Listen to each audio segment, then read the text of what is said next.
Je me nomme Ali Beta. Je suis un troubadour qui chemine sur les voies. Est, ouest, nord ou sud, peu importe ma destination. L'essentiel, c'est de faire de chaque voyage un voyage intérieur. Roga jallo kino, o kina jek xam-xam weta yoon ada dañu ñaaw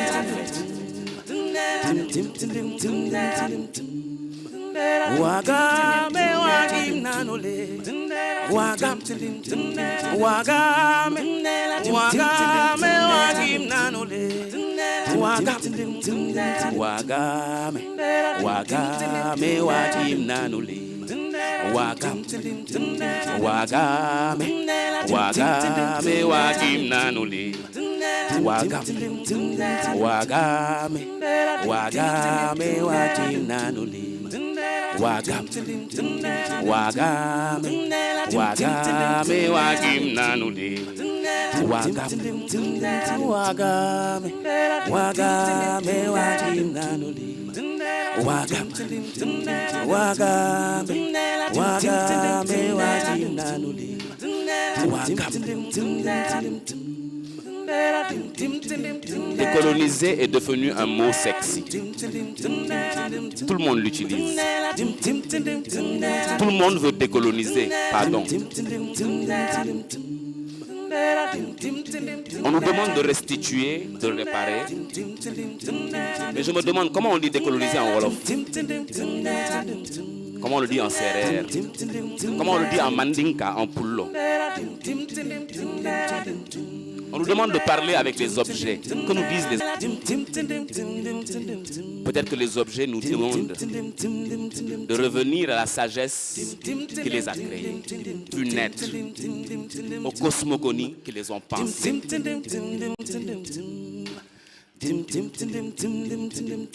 Intellectuels, chercheurs, artistes, activistes, tout le monde veut décoloniser. Il est peut-être temps d'apprendre les savoirs endogènes, initiatiques, de revenir à ces connaissances-là pour nous reconnecter avec nous-mêmes.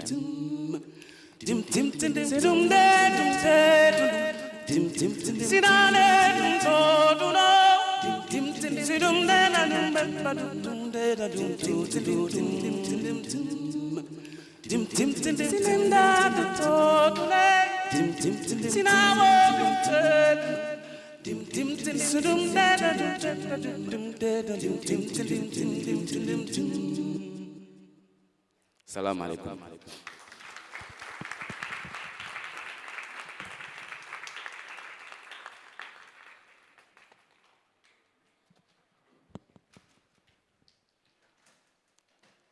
Le maître de la maison, bienvenue.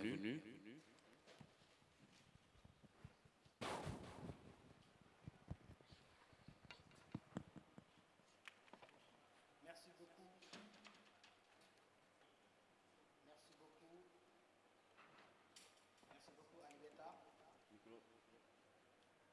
Mesdames et messieurs, chers amis, il me semble que... Ça va? Super, merci.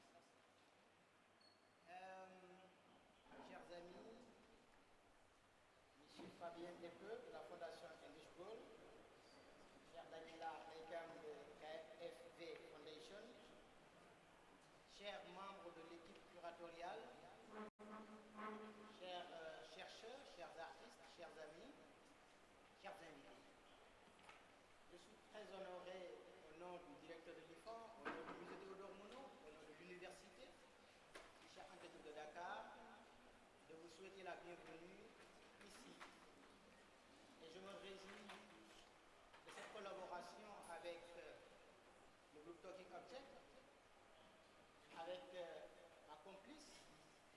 complices, amis et collègues qui sont dans le groupe curatorial, nous sommes très heureux aujourd'hui de vous accueillir ici. Je tiens à remercier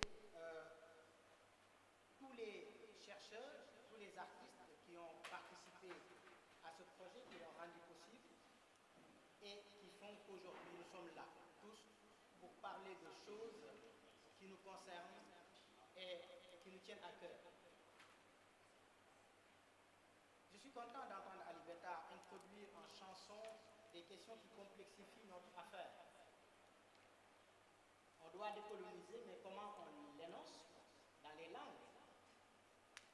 On parle le français, on parle l'anglais, on veut changer, mais souvent on a de la peine à communiquer dans nos propres langues. En tout cas, de chercher les concepts, de les définir, de les maîtriser, de faire de la gymnastique, de l'abstraction, donc de la théorie dans nos propres langues. Et ça, c'est un défi. Et je suis content qu'on commence cette rencontre par ce défi-là. Le musée Théodore Monod, cela fait depuis quelques années que nous avons mis sur la table quelque chose qui est aujourd'hui notre credo, c'est la décolonisation des savoirs, des objets, des imaginaires. Et nous avons choisi de le faire à travers un support de réflexion, produit de l'esprit, c'est le patrimoine historique, mais également le patrimoine contemporain. Et c'est pour cette raison d'ailleurs que depuis quelques années, quand nous avons commencé cette collaboration, la ligne directrice a été de créer une plateforme de rencontre entre le patrimoine historique et la création contemporaine. Inviter des artistes de l'histoire du temps présent qui vont produire de nouvelles œuvres sur la base d'anciennes œuvres qui sont en l'occurrence dans nos collections. Des œuvres produites par des anciens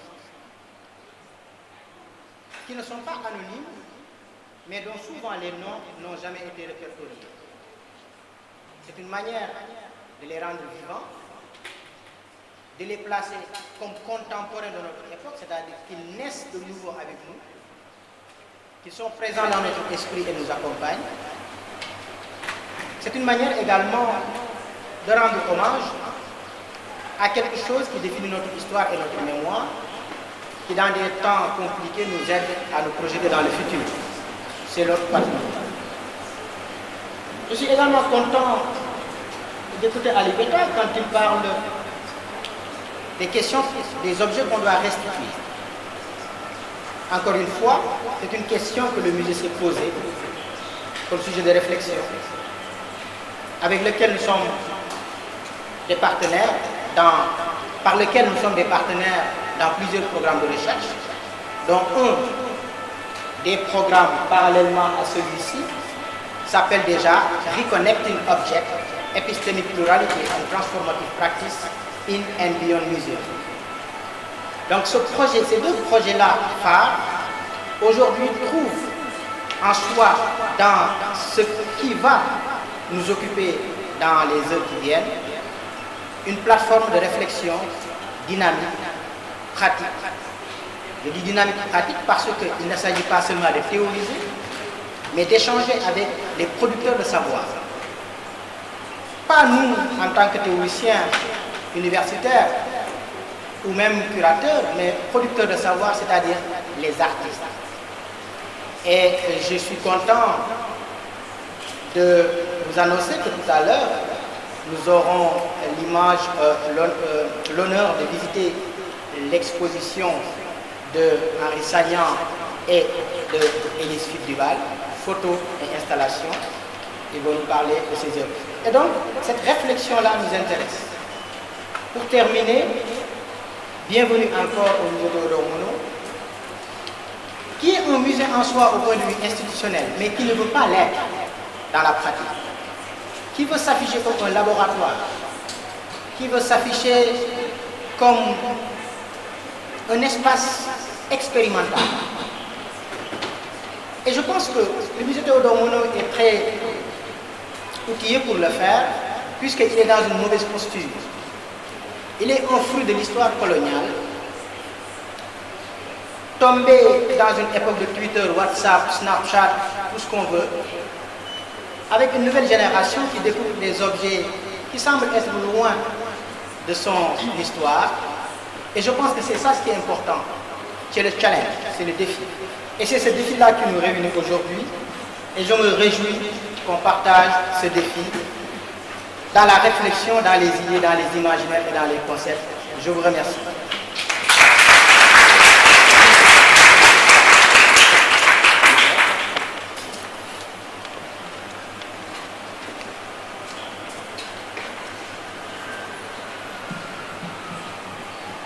Thank you, Malik, and good evening also from me to our audience. And I'm sorry that I have to speak in English because my French is unfortunately still not that good. Yes, so good evening also from me to our audience here at the Musée Théodore Monod in Dakar and to the viewers of the live stream, of course. My name is Margaret Makupka and I'm part... Pardon, mais le son, oui, le son dans les salles. Hello? Now it's working. Okay. So, my name is Margaret Makupka and I'm part of the curatorial team of the Talking Objects Archive, alongside with Malik Ndiaye, Isabel Rabe, and Joaquin Gumi, and Chayo Taina, and except for Chao, who is currently busy in Vienna, Austria, all of the team is also present tonight. The Talking Objects Archive is part of a larger network of events and collaborators in... Now, okay. A larger network of collaborators in Europe and on the African continent, and it was founded in 2019. And it's the idea of my dear colleague Isabel Rabe. She sowed a seed and from it grew until today, and hopefully for a long time to come, what we can experience together with you all, among others, starting tonight for the next 3 days. A multi-layered engagement with the question, what can knowledge be today? And I'm already curious what answers we will find. The Talking Objects Archive is intended to be, as it says in its name, an archive, but an archive that questions itself, that leaves room for constant questioning. And during the development of the project, we asked ourselves, how should an archive be structured in order to give space to a complexity of experiences and forms of knowledge? An archive, perhaps, that asks more questions than has ready answers. A place that can bear the question of whether something has really assimilated.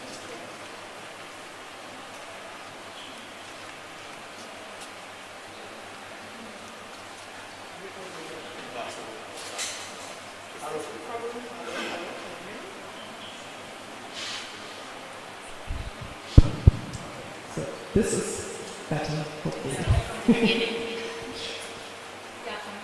Okay, I start again. It's also not very long, but it's better maybe.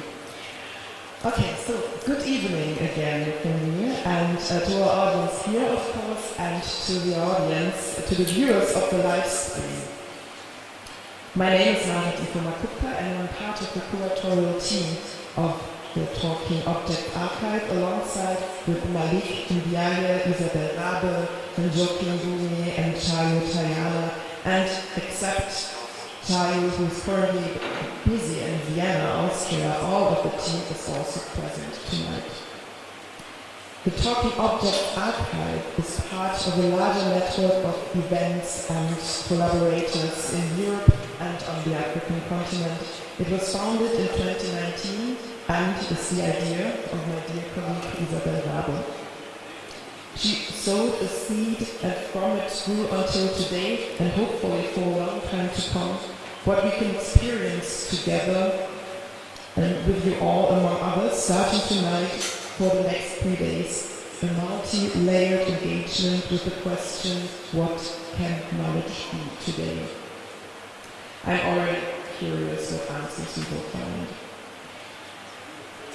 The Talking Object Archive is intended to be, as it says in its name, an archive. But an archive that questions itself, that leaves room for constant questioning. And during the development of the project, we asked ourselves, how should an archive be structured in order to give space to a complexity of experiences and forms of knowledge? An archive, perhaps, that asks more questions than has ready answers, a place that can bear the question of whether something has really been as claimed. This here is not our first workshop, and we are already working intensively on the digital requirements of such an archive because it should become digital and thus accessible from everywhere. It is also not our last workshop. Further think tanks are planned for the coming year in Nairobi and in Frankfurt, Germany. I'm very happy to be here today and here at the Musée Decolonizing with you and here in Dakar, of course, which is not our first time with Talking Objects. I will tell you more about that in a moment and also about exactly what we can all expect, what we can all expect within the next couple of days. Thank you very much.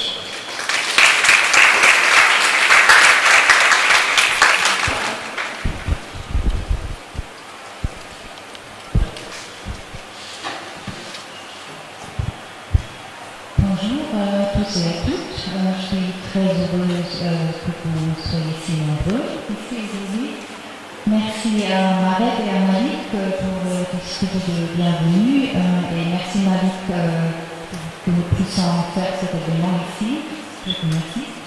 Et merci à Albeka pour les échos musicaux. Elle va aussi accompagner les programmes demain et samedi.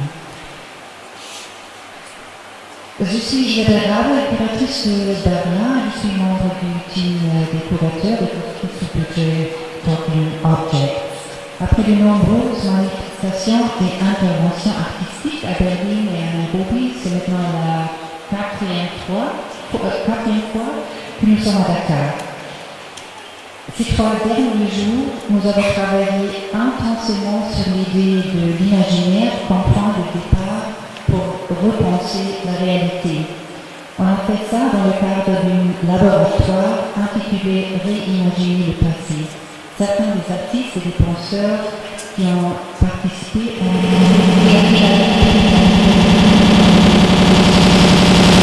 laboratoire a une exposition qui aura lieu en novembre de cette année dans le cadre du parcours d'art ici au musée Théodore Monod.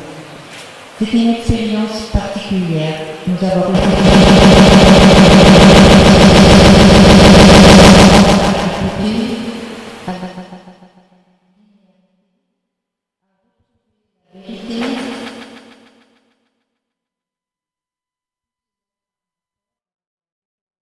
savoir, le titre de la conférence de 3 jours qui commence aujourd'hui. Décoloniser le savoir, alors ça veut dire quoi? Nous ne cherchons pas de réponse, mais nous voulons nous mettre en route. Lors de la création de ce programme de 3 jours avec des ateliers, des discussions, 3 choses étaient très importantes pour nous. 1. Des savoirs pluriels, sans hiérarchie, non seulement les conférences, mais aussi les contributions musicales ou artistiques sont également des savoirs, tout comme les contributions des enfants avec lesquels on va travailler demain. 2. Des perspectives et des voix des femmes, et ça est devenu un programme très féministe alors. Rien que les 3 intervenants principaux d'aujourd'hui sont des femmes. 3. Faire parler les objets, entrer dans une conversation avec les objets, talking objects, comme Birado Ismail disait, écouter plus souvent les choses que les êtres. Je me permets de vous présenter brièvement le programme. 3 points merveilleux, 5 points de keynote, les conférences principales. Aujourd'hui, et nous parlons de la décolonisation du savoir sous différents angles. Professeur Dr. Mampenapa, avec sa conférence The Fire Next Time, Philopraxis et décolonialité. Après, professeur Dr. Nikita Davan parle d'un point de vue philosophique et pose la question Can non-Europeans philosophize? Et ensuite, Dr. Joaquin Gomi avec sa conférence Maintenant nous chassons le chasseur, déraciner la colonialité. Alors cela semble une soirée très intéressante. Ensuite, nous ouvrirons l'exposition d'Orissana et Elise Fitzgerald. Depuis décembre 2021, on fait des talking objects résidences d'artistes à Lyon, ici. On a commencé avec Lily Dipa, qui est ici aussi, bienvenue, et Caroline D. En 2022, c'était Ibrahim Cham, doctorat, avec sa résidence, et maintenant c'est les deux artistes Elise Fitzgerald et Henri Saint-Lain.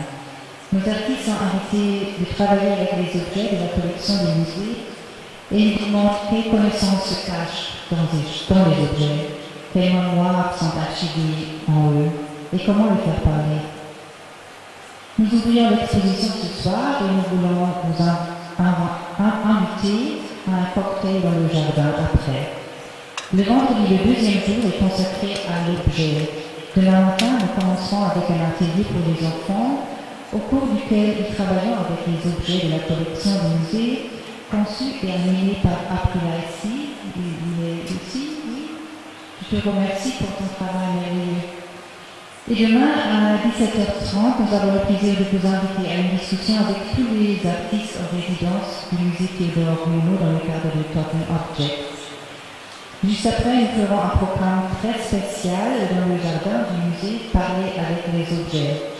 Une conversation performative dans laquelle des objets sélectionnés seront des performeurs et des interlocuteurs. Je crois que c'est un grand moment du programme maintenant, demain.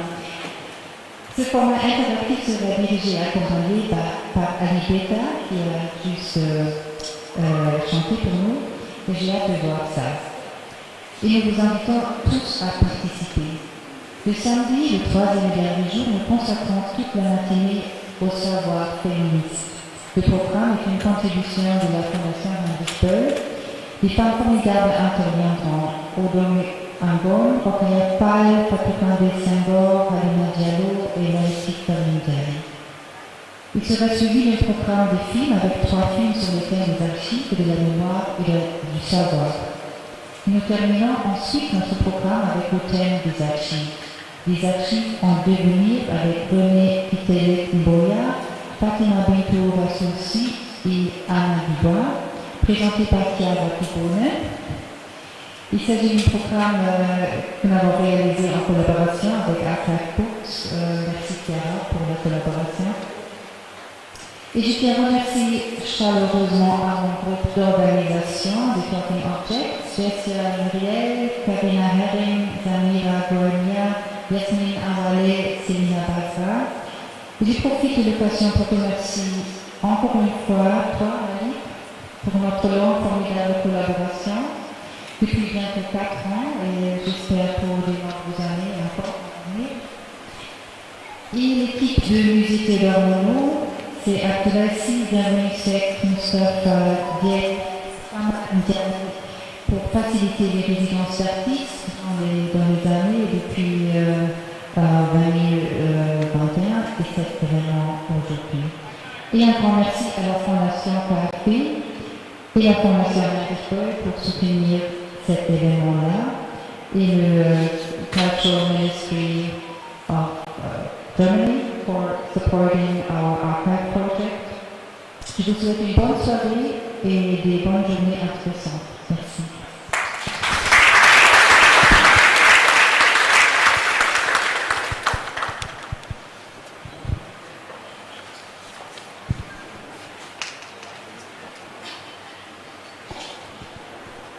Bonjour, bonsoir, mesdames et messieurs, chers publics, ici à Dakar et sur les écrans, tout le monde, du monde entier. Oh, welcome. My name is Sangeeta Laikam, and it is really my pleasure to stand here today on behalf of the Frankfurt Frankfurt, Germany-based foundation KfW Stiftung to welcome you to the first think tank of Talking Objects here in Dakar. To start with, I would like to thank Malik Ndai and the team of the Musée Decolonizing to Isabel Rabe, Margit Kupka and the entire team of Talking Objects that's behind all this. Congratulations to Henri Sagna and Steve Duval for this beautiful exhibition that we will be honored to see later. As a Frankfurt-based foundation with a global network of artists, practitioners, cultural institutions, we strongly believe in concepts of transcultural collaboration. And in this spirit, we initiate and facilitate different forms of platforms, programs that enable artistic production, but also allow space for critical reflection. In 10 years of the Foundation's work with people from all parts of this world, questions of a decolonized practice were naturally inherent to all the programs and projects we did and are doing. I'm therefore glad that we can now contribute to this in more depth and supporting the program of Talking Objects. And by creating a digital archive, as we've learned before, with objects from museum collections, Talking Objects provides a frame of questions. And I wonder what are the many cultural languages we can learn and learn from today. Objects, in this case, may be a starting point for a conversation that for sure is expanding in all kinds of fields on this planet that we share.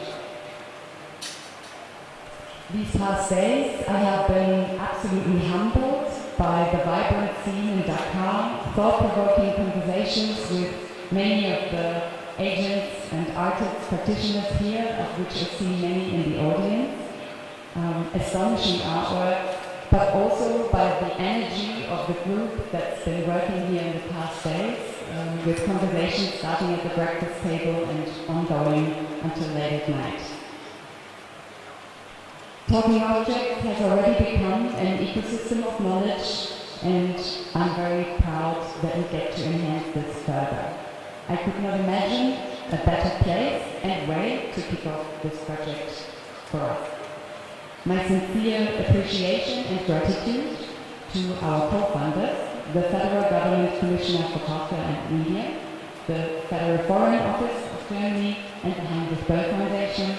I'm really much looking forward to the collaboration in the next years. Thank you for your attention.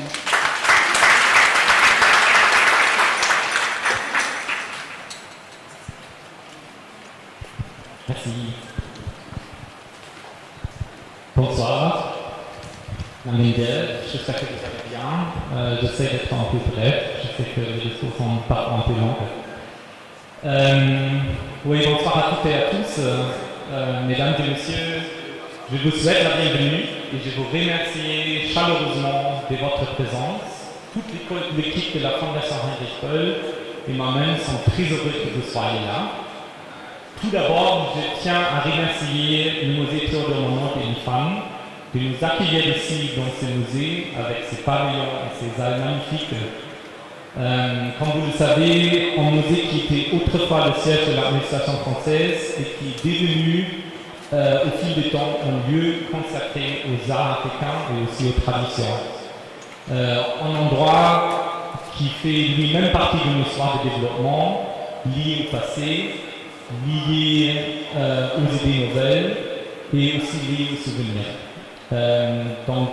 Il n'y aura pas un autre endroit plus approprié pour discuter, réimaginer, élaborer une nouvelle relation éthique en ce qui concerne le savoir dans les pays du Nord et du Sud.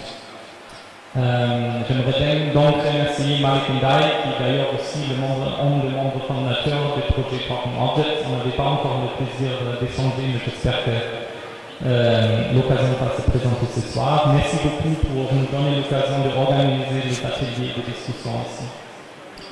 Ensuite, bien sûr, un grand merci à toute l'équipe de Talking Objects Isabelle, Marit et l'équipe qui ont voyagé de l'Allemagne, bienvenue à Dakar.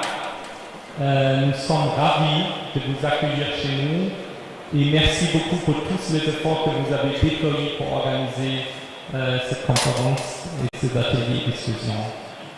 Je tiens également à remercier Daniela Leikam de la Fondation Pathé, qui est aussi un partenaire qui soutient ce projet Talking. Mamapenda Ba, Nikita Dawan, Noshi Ngumi, merci d'avoir accepté de faire des interventions stimulantes lors de l'ouverture aujourd'hui. Nous sommes convaincus que vous allez apporter de nombreuses réflexions et idées sur lesquelles nous pourrons revenir au cours des prochains jours. À quoi d'autre devrais-je m'adresser? C'est bien sûr à vous, aux participants, qui sont les chercheurs, les artistes, les personnes qui sont intéressées à cette thématique. Nous avons besoin de votre engagement, de vos idées, de vos expériences, mais aussi de vos histoires personnelles peut-être, pour rendre ces ateliers vivants et vibrants. Merci beaucoup d'être venus. Avant que je passe maintenant la parole et ouvrir un peu le salon pour la discussion, permettez-moi de présenter très brièvement aussi la Fondation Heinrich Böll et les raisons pour lesquelles nous collaborons avec le projet Talking Objects. En tant que fondation qui est profondément enracinée dans l'engagement civique et issue de différents mouvements sociaux tels que le mouvement féministe en Allemagne, mais aussi le mouvement écologique, notre objectif, c'est de rassembler une multitude de perspectives, de créer des espaces pour des narrations différentes et aussi de donner une voix et la visibilité aux individus parfois marginalisés pour s'exprimer d'une manière variée. Donc en fait, on peut dire qu'en partageant avec Talking Objects une conviction qu'il est essentiel d'ouvrir davantage d'espace à la discussion et au dialogue. Cela implique la disposition à laisser de côté des connaissances préétablies et s'engager dans une discussion sur un pied d'égalité avec les pays africains. Le passé colonial en Europe et les structures actuelles qui en découlent façonnent et influencent non seulement les réalités de la vie, la politique et les pratiques culturelles, mais aussi nos connaissances et nos systèmes de savoir. C'est pour cela que nous voudrions explorer avec vous la manière comment on peut déconstruire quelques de ces systèmes eurocentriques, de redécouvrir le passé et aussi imaginer qu'est-ce qu'un savoir décolonial peut être dans la pratique. Je me réjouis des discussions à venir et je vous souhaite des débats fructueux. Merci beaucoup et bonne soirée.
والليل على سبا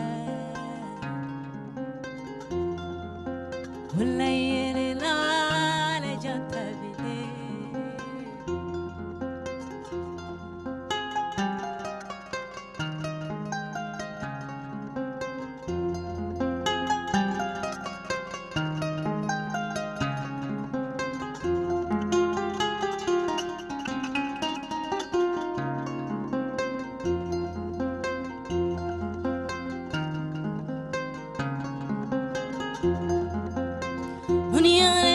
Suba Maniane la janta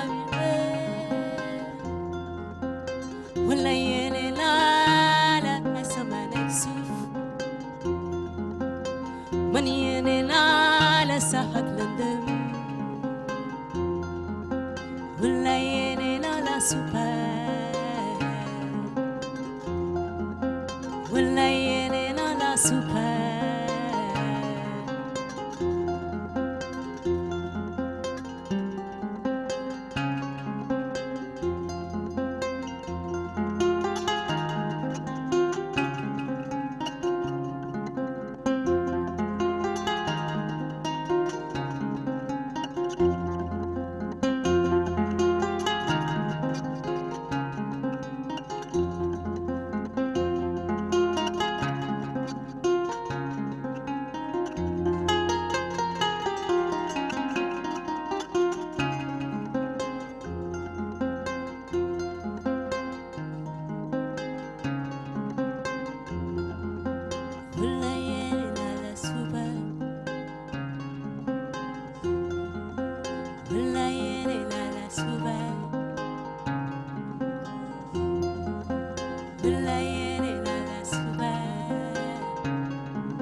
Merci. Merci beaucoup. Merci pour cette invitation, surprise. C'était pas prévu. Je m'appelle Séni Camara, sénégalaise, cousine de Ali Beta qui m'a invitée aujourd'hui. Merci. C'est un plaisir de l'inviter. On a grandi ensemble. Ensemble, commencer ensemble. Quand on parle d'objets, talking object. Calbas, merci. Ce morceau que je viens d'interpréter s'appelle Yene. Yene en Wolof veut dire je vous souhaite, I wish you, je vous souhaite tout ce qui est le meilleur dans ce monde. Je vous souhaite la lumière, je vous souhaite même le soleil, même dans le darkness aussi, comment on dit, le noir, dans le noir aussi, le sutura. Voilà, merci. Merci beaucoup.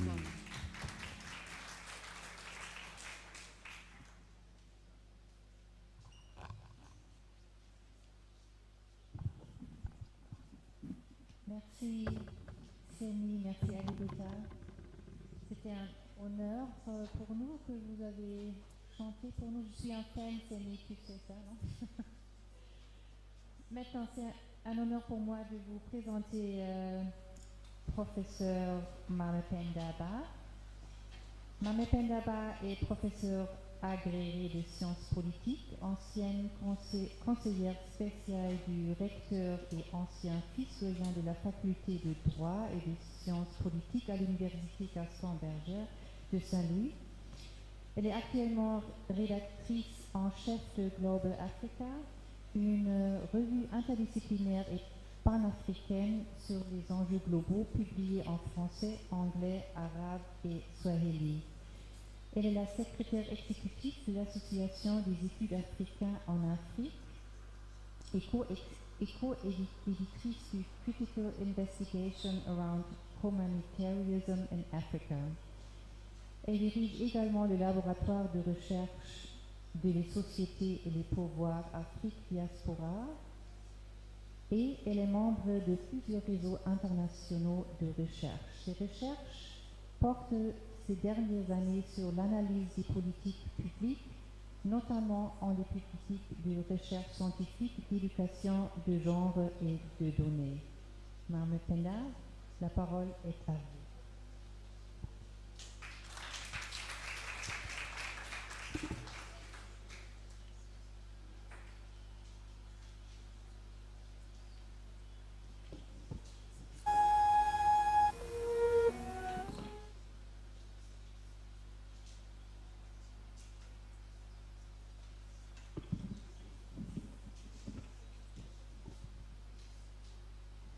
Bonsoir tout le monde.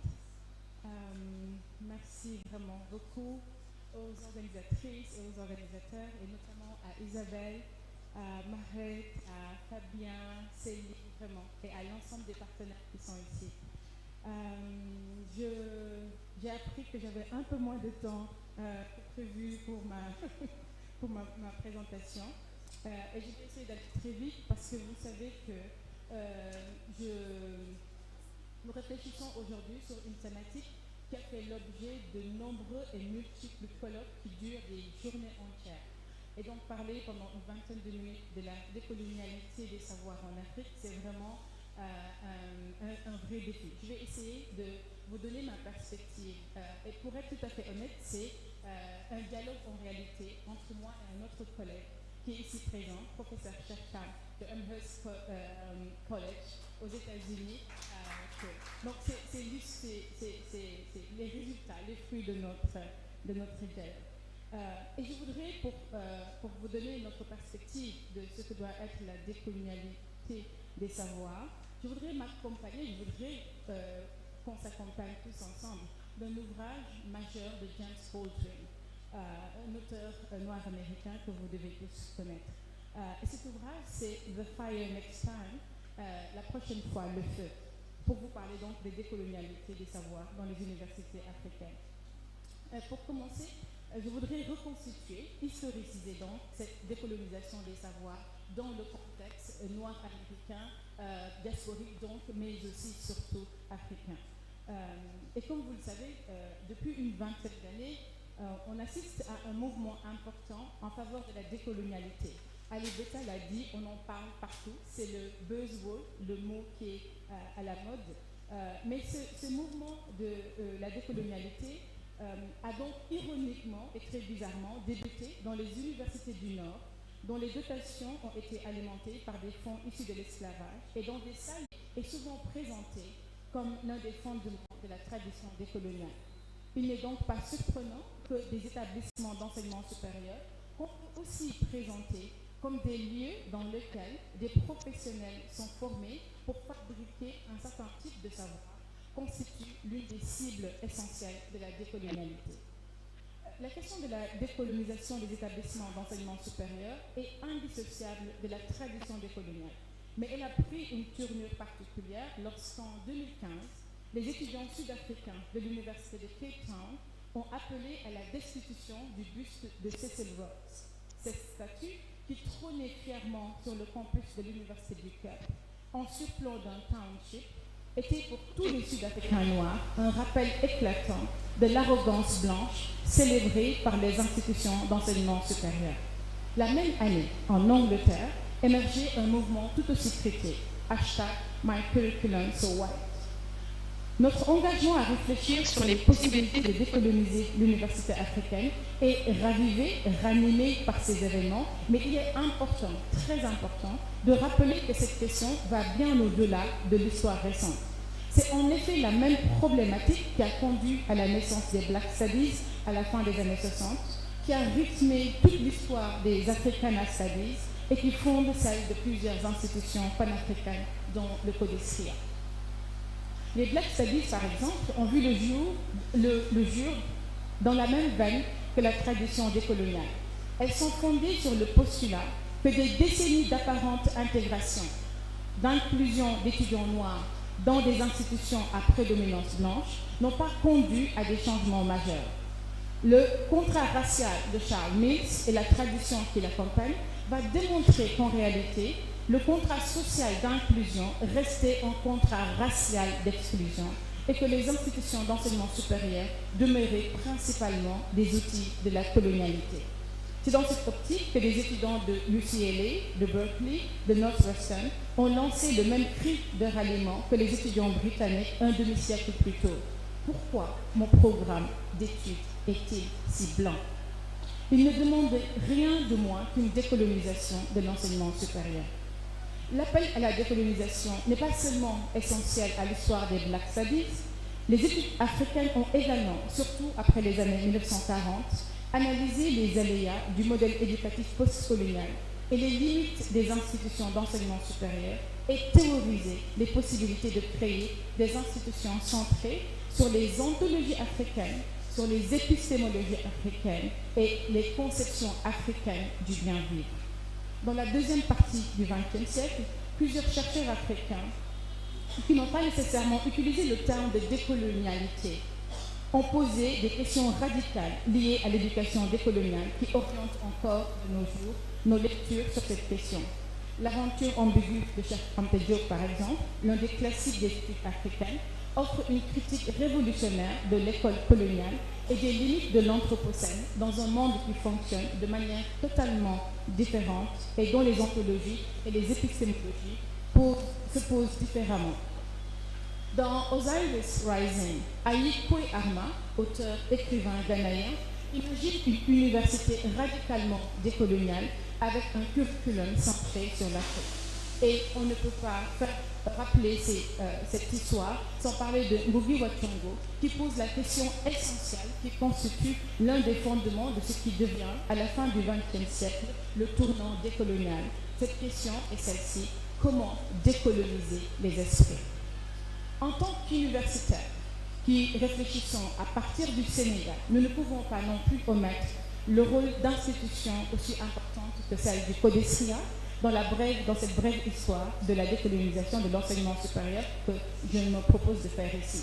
Au sein du CODESRIA, des universitaires africains tels que Claude Ake, Archima Fege, Tandika Kandawere, Issa Chidji, Achille Membe, Aïcha Iman, Fatou Sow, Amina Mama, Aminata Diaw et bien d'autres hommes et femmes encore posent des questions similaires et s'engagent à réfléchir autour de l'importance de remettre en question la matrice globale du pouvoir. En fait, il convient même au fond de montrer que le concept de déliaison, qui est crucial dans la tradition décoloniale, est utilisé prioritairement par Samir Ali dans le contexte de ses théories économiques et politiques. On peut aussi ajouter de nombreuses affinités avec l'option décoloniale qui ne sont pas nécessairement systématisées dans un langage qui répète les concepts proposés par le chercheur décoloniaux récents, mais qui centrent et remettent en question l'omniprésence de la colonialité et la nécessité de créer, dans le contexte africain, des institutions, des cadres de recherche, des espaces d'enseignement et des engagements avec les communautés locales qui ne reproduisent pas le cadre colonial et qui sont utiles à l'Afrique et aux Africains. La question qu'il convient de se poser maintenant est celle de savoir pourquoi we have to ask ourselves why decolonize? Why does an African university decolonize? With modernity, et le développement du capitalisme sont porteurs d'avancées notables. Le récit de ces progrès importants dans l'histoire de nos organisations sociales célèbre les avancées de toute l'humanité.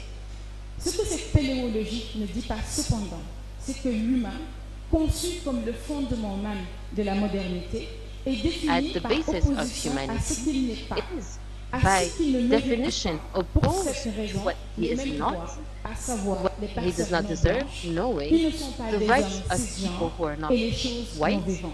Men, cisgender, and non-being.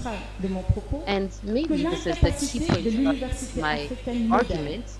The lack of ability of an African institution, because African universities are modern, and its lack of ability to take into account the conditions of the existence. It is the most logical consequence of the modern paradigm, which is oriented European existential questions Voilà for pourquoi white penser people. And l'université this is why africaine à l'aune de rethinking la critique de la the colonialité African dévoile university le paradoxe in qui the lui framework est of consubstantiel. decolonizing En is effet, important si and éduquer, c'est existential. penser notre être If là, education au is monde, et déterminer les thinking one's conditions space pour within the imaginer world notre and devenir, determining alors conditions penser to le imagine sujet our africain future, à then partir d'une tradition rethinking qui le place African ontologiquement topics dans la from face traditions sombre de la which modernité places them est une at radicale the contradiction.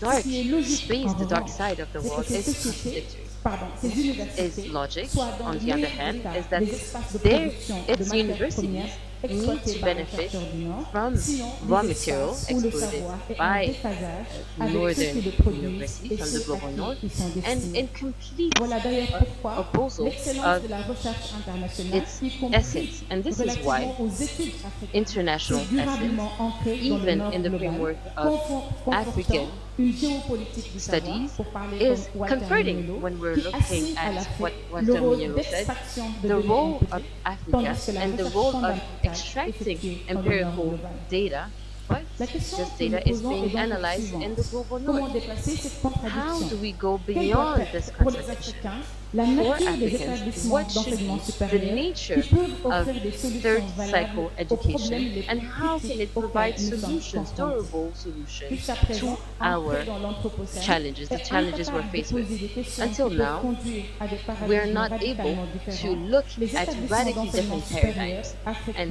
third proposent des cycle réformes African conjoncturelles en institutions reproduisant suggest les mêmes schémas conjunctural d'injustice cognitive et de issues production in de the connaissances same liées aux épistémologies du Nord.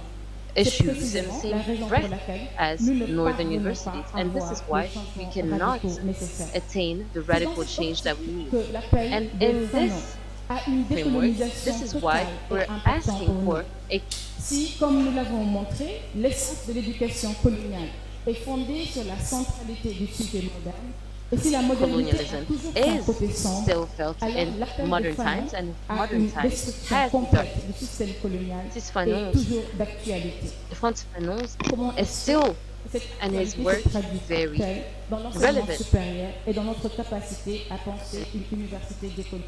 How is modern Nous allons voir time? que Fanon est important pour nous How pour does deux raisons. decolonializing La première, have c'est its sa place in modern times? représentation We're du looking monde at colonial the comme un first monde being that décrépit qui decolonizing rappelle la in a représentation world that is césarienne falling de la apart pestilence du and monde colonial trouve à notre reminds sens of une manifestation colonial concrète times dans l'université post-coloniale. found in Deuxièmement, post-colonial l'appel de universities. Fanon à une Second thing, destruction complète Fanon's semble call toujours for a d'actualité, complete ce qui nous amène à destruction notre tour is still à prévenir valid today, aux côtés and de this Baldwin begs la us to prochaine ask fois ourselves, le fait. just as Baldwin said, next time, Après avoir fire. examiné ces deux points très rapidement, After examining these 2 points, nous ferons une série de propositions we très are concrètes, going très to pratiques, have a qui vont nous series aider à of conceptualiser suggestions, l'avenir de recommendations, l'enseignement which supérieur are au practical Sénégal. and Nous will reconnaissons help en effet us que l'Afrique est rethinking Senegal Commençons donc specifically, par because we do recognize that regarder de près Africa ce que nous appelons goes la through décolonisation par le How feu. do we qui nous look at permettra de decolonizing regarder la with pauvreté fire? épistémique And et la how do we violence look de at l'académie africaine. epistemiological poverty La particularité de la théorie fanonienne est de montrer que le but ultime de la structure coloniale est la déshumanisation du colonisé. Cette situation est particulièrement claire pour les masses.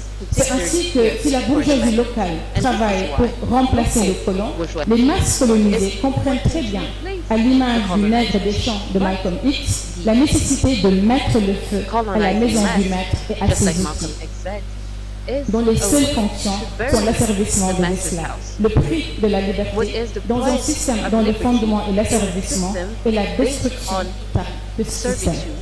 And Suggère how que seule la destruction totale Fanon est gage de suggests liberté. that only Pour ma part, je considère que la conception fanonienne de la nécessité d'une destruction totale du système colonial, post-colonial, est particulièrement vraie dans les universités sénégalaises. particularly Et c'est ainsi qu'il faut lire deux événements qui se sont passés dans mon and this université is why récemment. this is how we can analyze En the events 2010, that happened in my les étudiants de l'université Gaston Berger, L'université Gaston Berger de colère, de saw fureur, its à la suite students du furious décès and d'un angry de leurs camarades, after ont one of brûlé their le rectorat, ont entièrement were brûlé le burned rectorat.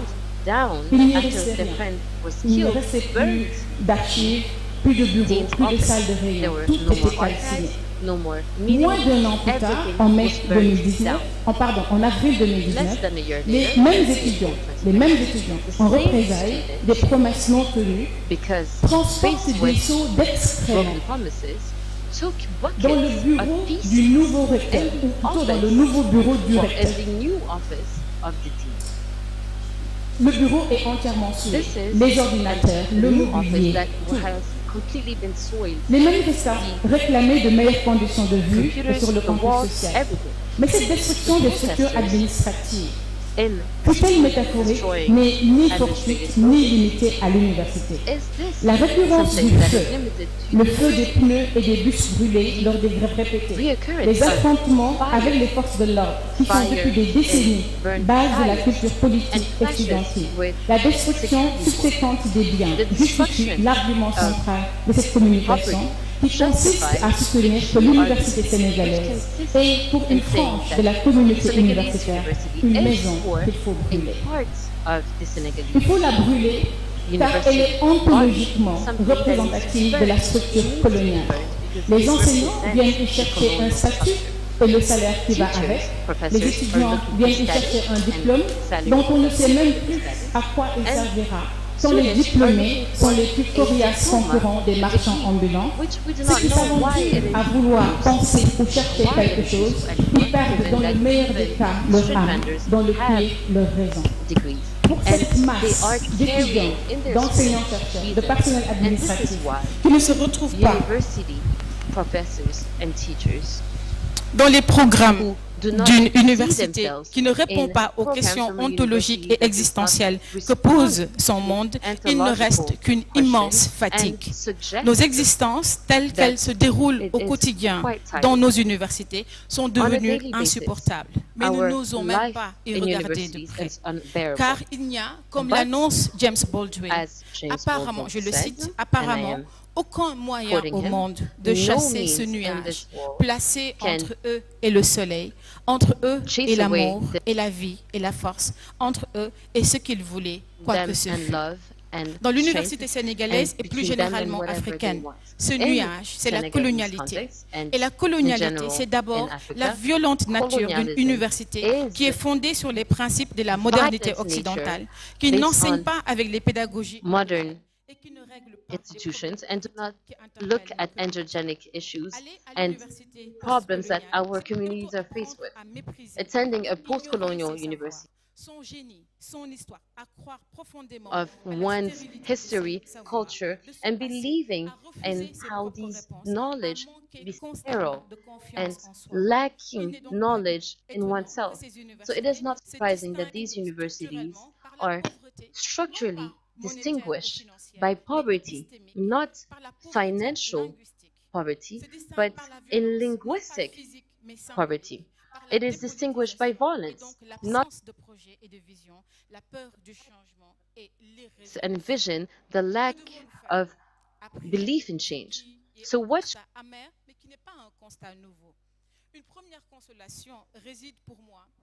I find solace in the fact that I can embody Valentin Mudimbe's thoughts in the African.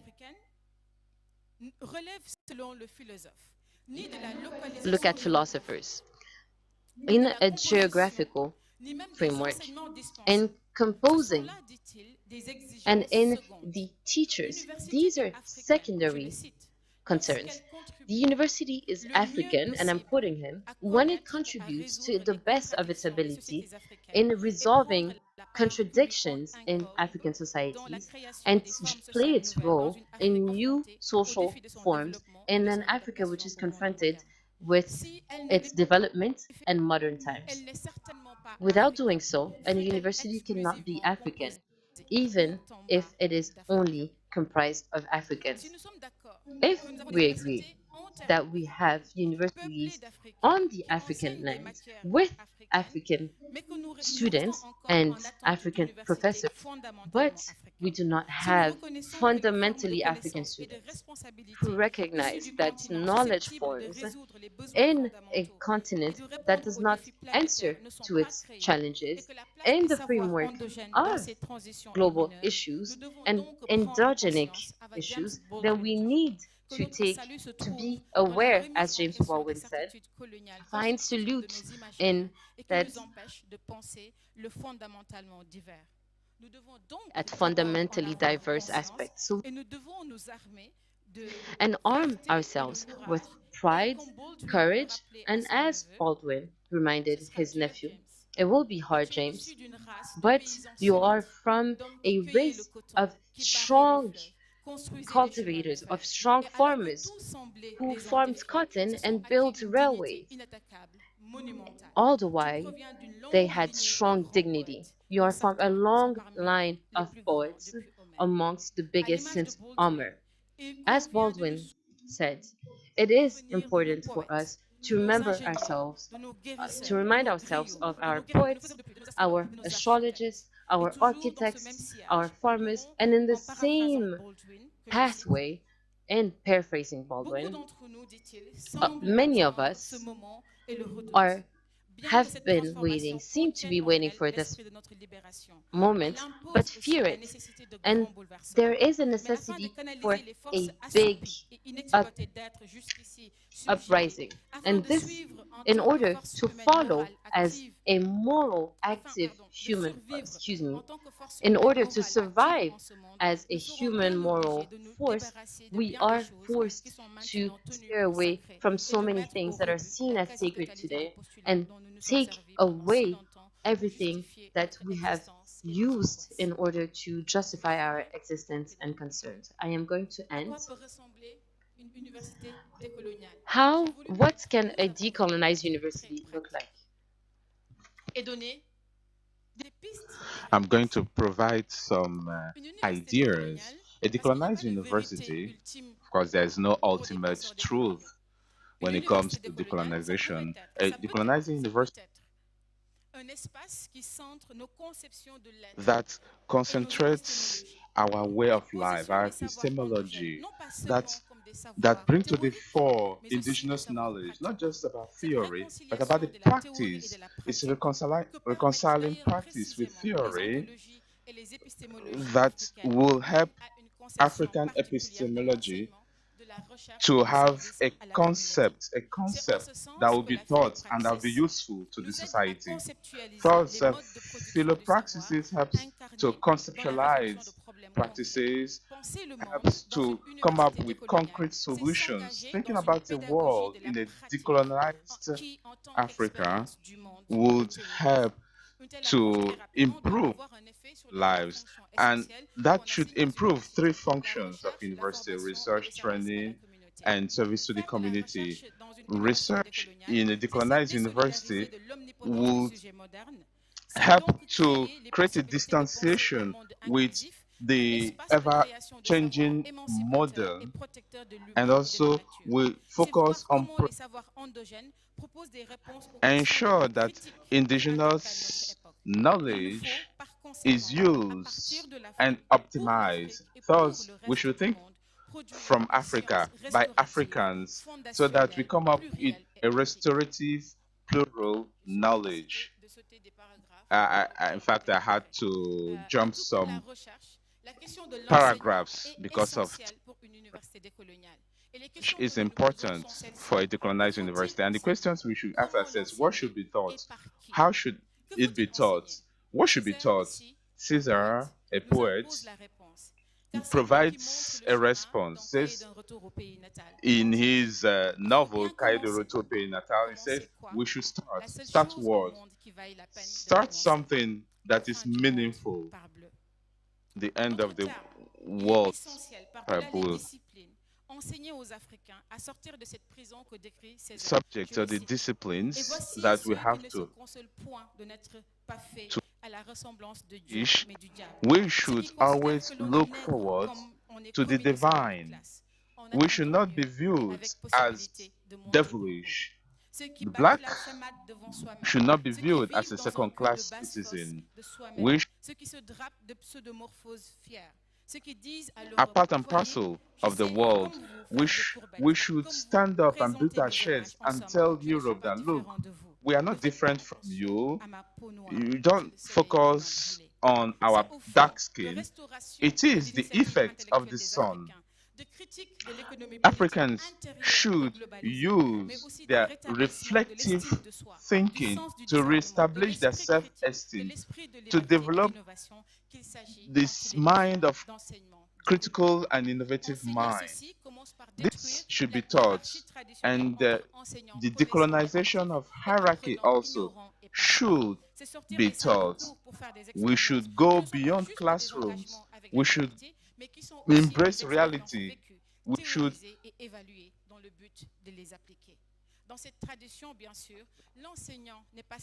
should also build on our traditions, and our traditions, of course, should help our universities to build specific and unique knowledge. And in Wolof, there's a saying is that your guide is somebody who teaches you something useful. So that is supporting our training to be a full and complete human. That person should be a guide. For me, our reason of existence should be to have a decolonized university that is accessible, adapted, and localized. So, in conclusion, I am inviting researchers, the academia, my colleagues, artists, to reflect together on how we could have a truly decolonized university, a university that reflects us. We should rise above challenges and come up with a simple but grandiose plan to move ahead together. Thank you.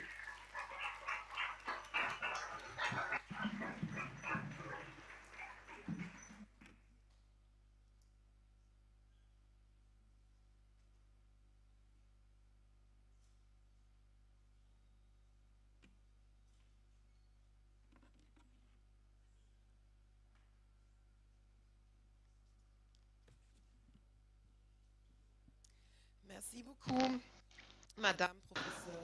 Thank you very much, Professor Marie Pendaba. I'm actually quite happy that we had the chance to meet here in person for the first time, because we've been involved in other projects before. And thank you very much for your speech, and there will be the possibility to ask questions later on during the panel talk we will have afterwards. And now I would like to introduce our next speaker, Madame Professeur Dr. Nikita Dhawan, who's going to speak on the question, can non-Europeans philosophize? And Nikita Dhawan holds the chair of political theory and history of ideas at the Technical University of Dresden, Germany. Her teaching and research focuses on global justice, human rights, democracy, and decolonization. In 2017, she was awarded the Käthe Leichter Prize for outstanding achievements in women's and gender studies and for supporting the women's movement and implementing gender equality. She has received visiting scholarships from numerous universities, and selected publications are Impossible Speech, On the Politics of Silence and Violence, Decolonizing Enlightenment, Transnational Justice, Human Rights and Democracy in a Post-Colonial World, and many more. She's been awarded the Gerda Henkel Visiting Professorship at Stanford University for the winter quarter of 2023. Yes, please, Nikita, can non-Europeans philosophize?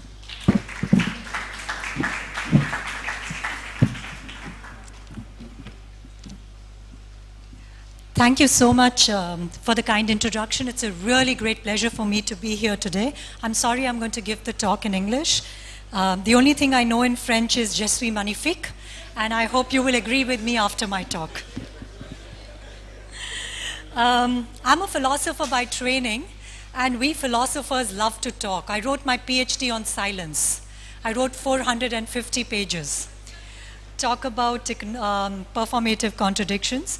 What I'm going to try and do today is present 5 different talks in 20 minutes. So let's see how that goes. I don't only think very fast, I speak very fast. So I already apologize to the interpreters. I'll try and speak a bit slowly, but you guys also have to listen faster. So here we go. Now, I'm sure that many of y'all, when y'all saw the title, "Can Non-Europeans Philosophize?" must have thought, what a stupid title. Even if you engage very briefly with African, Chinese, indigenous knowledges in the Americas, in Asia, you know, of course, that there are very rich traditions of different, plural, heterogeneous philosophical schools all over the world. So how could Nikita, who seems to have a lot of titles, come up with such a stupid question, and how did the organizers allow her to title her talk as Can Non-Europeans Philosophize? Now, interestingly, even a superficial engagement with European thought shows that Europeans spent a lot of intellectual labor trying to prove that actually non-Europeans could not philosophize. They had wisdom, they had traditional forms of knowledge, but philosophy, I mean, whether you read Kant or Hegel, had a very special status of complex, abstract thinking. So Kant, for instance, says, beware of the Indians. He talks about the Hindustanis. That's an old-fashioned term. Indian is a more recent term. They all look like philosophers, but they are not, because they are not capable of abstract thinking. And which is why, the next slide please, what the Europeans promised us, oh, that was already the next slide. So this was the whole project of colonialism, which was not only exploitation of resources, slave trade, disenfranchisement, dispossession of indigenous land, but also, very, very importantly, colonization of the mind, which was delegitimization, devaluing of indigenous forms of orienting ourselves in the world, and the order of things that was constructed in the non-European world. What the Europeans promised was, oh, I also know 2 other French words, that is, the next slide please, Mission Civilisatrice. Colonialism as a civilizing mission. When Macaulay, the British administrator, introduced English education in India, he said, and I quote him, to produce a class of people, I know it almost by heart, to produce a class of people Indian in color and blood, but British or English in taste, in opinion, in morals, and in intellect. Yeah? So this is what was the very, very important process of constructing subjects who would appreciate European colonialism as a civilizing project. Now, one of the reactions against this form of colonization of the mind, I mean, this form of dehumanization, humiliation, disenfranchisement, dispossession, was to distance oneself from everything that was associated with modernity and to go back to pre-colonial forms of cosmologies, epistemologies, practices, whether it was in attire, whether it was linguistic practices, whether it was cultural practices, political practices. And this, in post-colonial studies, is called, the next slide please, counter-mimicry. And a fantastic example of counter-mimicry is, of course, Mohandas Karamchand Gandhi. This is Gandhi when he had gone to 10 Downing Street to meet Churchill to discuss whether Indian soldiers should participate in the Second World War against the Nazis and be part of the Allied force. This is Gandhi, but go back. This is also Gandhi. But this is the young Gandhi who was a barrister of law that time in England. So here you see the play between mimicry, where one tries to adapt and assimilate to that what Europeans consider as normative, as modern, as emancipated, and the next slide, counter mimicry, where there is a dissimulation, rejection, going back to that what is considered to be authentic, ours, pure, uncontaminated. Now, interestingly, the strategy of mimicry is an extremely, and also counter mimicry for that matter, is an extremely limited strategy, and not everybody has access to it. So in the next slide, I've brought with me an example of a novel written by Mulk Raj Anand. It's very simply titled Untouchable. And untouchable, of course, are those in the Indian caste system who are at the bottom of the caste system, who are considered to be impure, who are considered to be contaminated. And the protagonist in this novel is very fascinated with modernity. And he watches all the anti-colonial freedom. He goes to many rallies and sees a lot of intellectuals there who are dressed up in British attire, and he wants to in a certain way emulate them. And he saves money and also tries to buy a what is considered to be Western outfit, and in the end of the novel he's mocked for that. So it's a fantastic, and also in his indigenous attire, of course, because this is also an opportunity to exit the caste system. He's, of course, extremely disenfranchised because he's at the bottom of the caste hierarchy, which of course dates back to pre-colonial tradition. Now, in this novel, we see, this novel is an example of failed mimicry or impossible mimicry, but there were also other subjects from disenfranchised groups who, in a certain way, had access to what Audre Lorde, the black lesbian feminist, calls the master's tools. The next slide, please. This is Bhimrao Ramji Ambedkar, who is the architect of the Indian Constitution, which is considered to be the largest constitution, the longest, constitution in the world. I'm not the only one who likes to talk. We Indians, actually, Amartya Sen wrote a book called The Argumentative Indian, and he says, what to do, we Indians just are very fond of talking. And Ambedkar studied at Columbia University and wrote the Indian Constitution and was a very important thinker of modern India. And Ambedkar made this very provocative statement whereby he said, I'm born a Hindu, but I will not die a Hindu. So his was a multi-directional critique. He of course critiqued the colonizers. He of course critiqued Europeans for their dehumanizing, colonizing practices, but his was also a very sharp, very astute critique of internal hierarchies within the Indian society. The next slide, please. So, as I already pointed out, there are various heterogeneous plural strategies of how to approach the question of decolonization of the mind.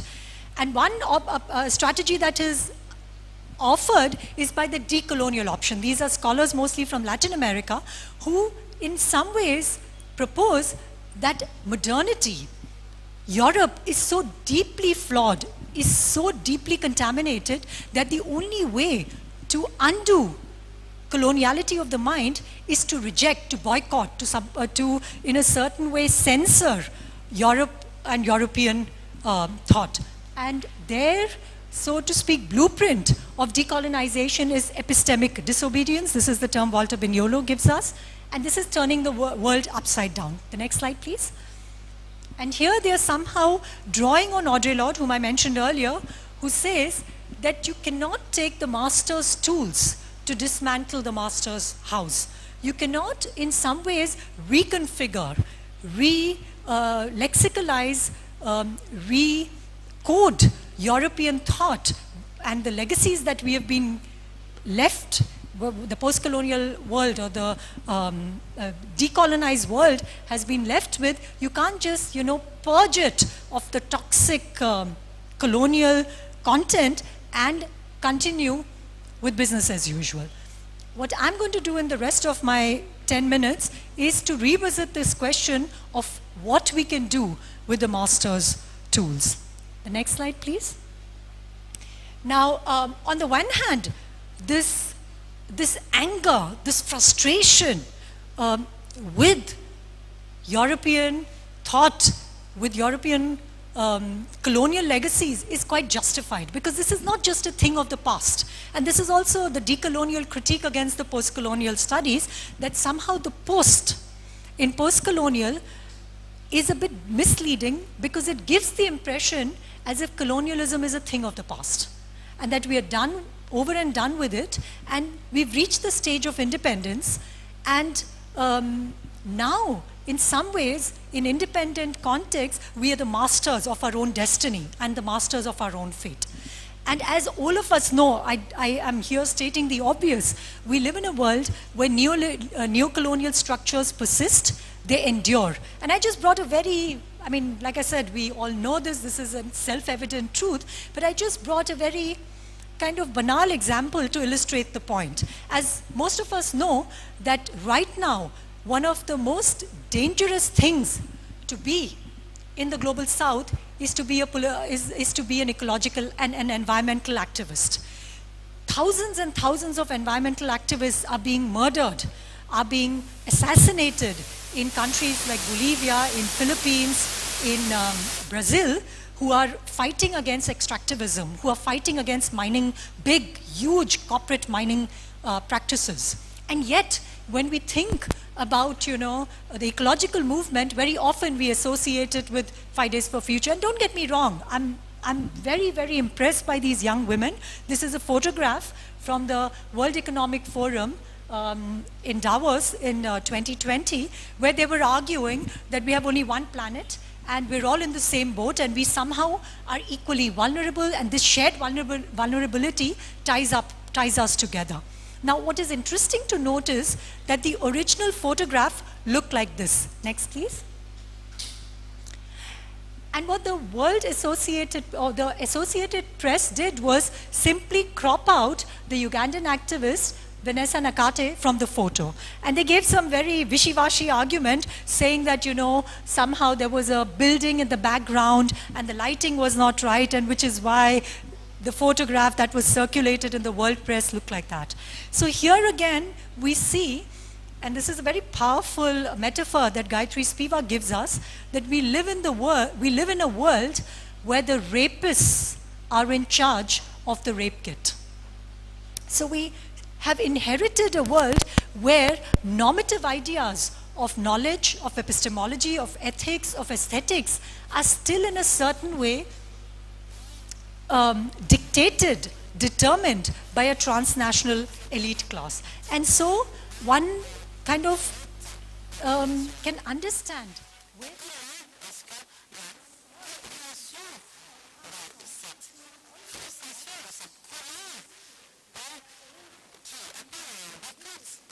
European modernity.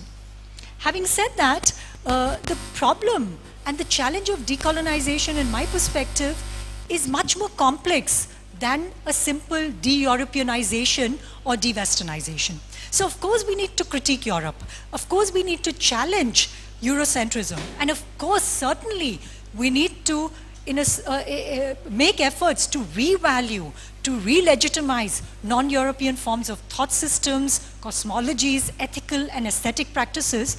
However, in my view, what is equally important when we are talking about decolonizing knowledge is to, in some ways, redistribute access to intellectual labor. And here I'm very inspired by the Italian communist thinker Antonio Gramsci.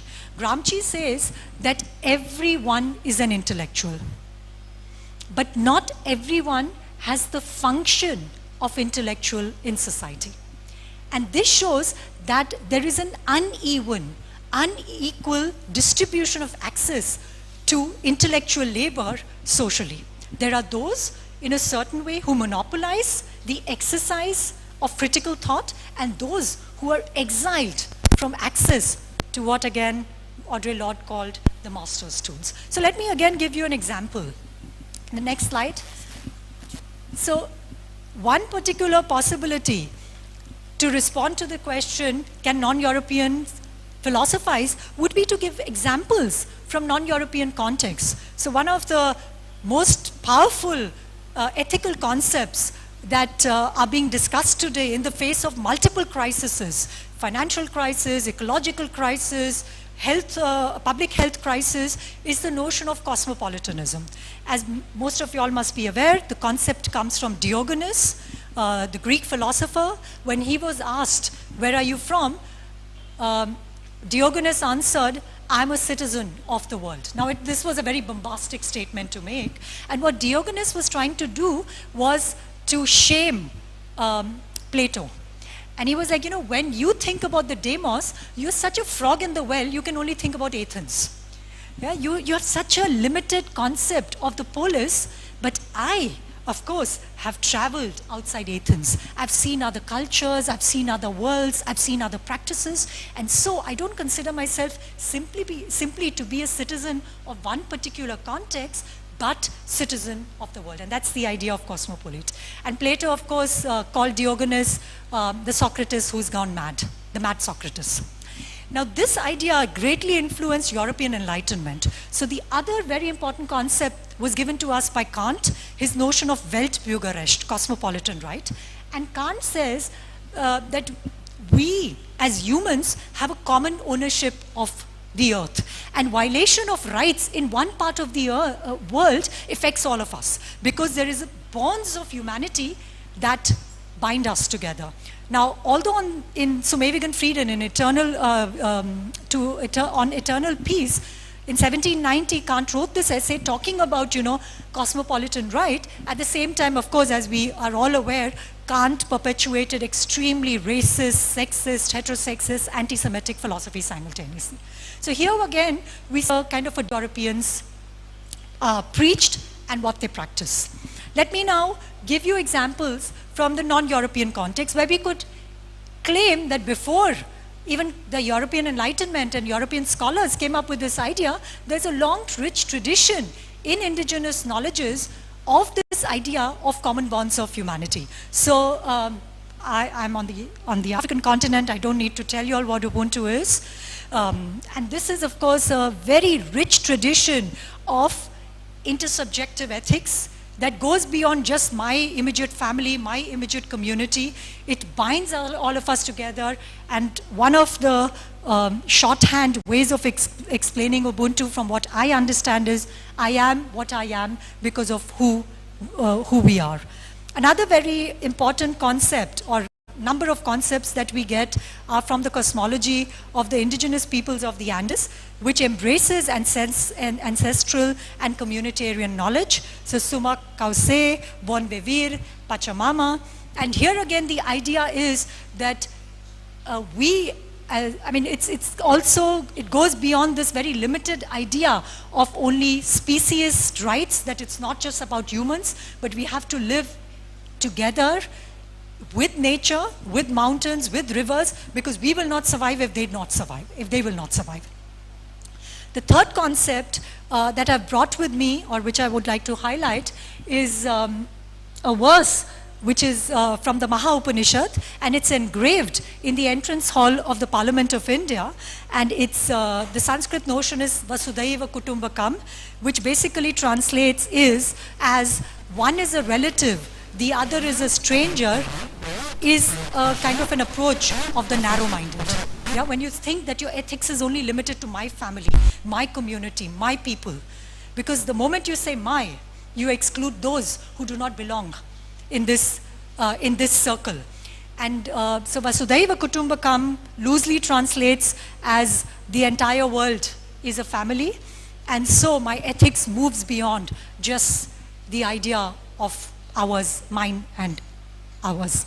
Now this, of course, is a pluralization and heterogenization and a challenge to Eurocentric approaches. And of course, like I said in the beginning, that this disproves this long tradition of Western philosophy, which tried to give us evidence that non-Europeans are not capable of abstract thinking, they're not capable of universal thinking, that they are in some ways provincial, that they are only capable of local, immediate, embodied forms of thought and not complex, nuanced, universal ethics.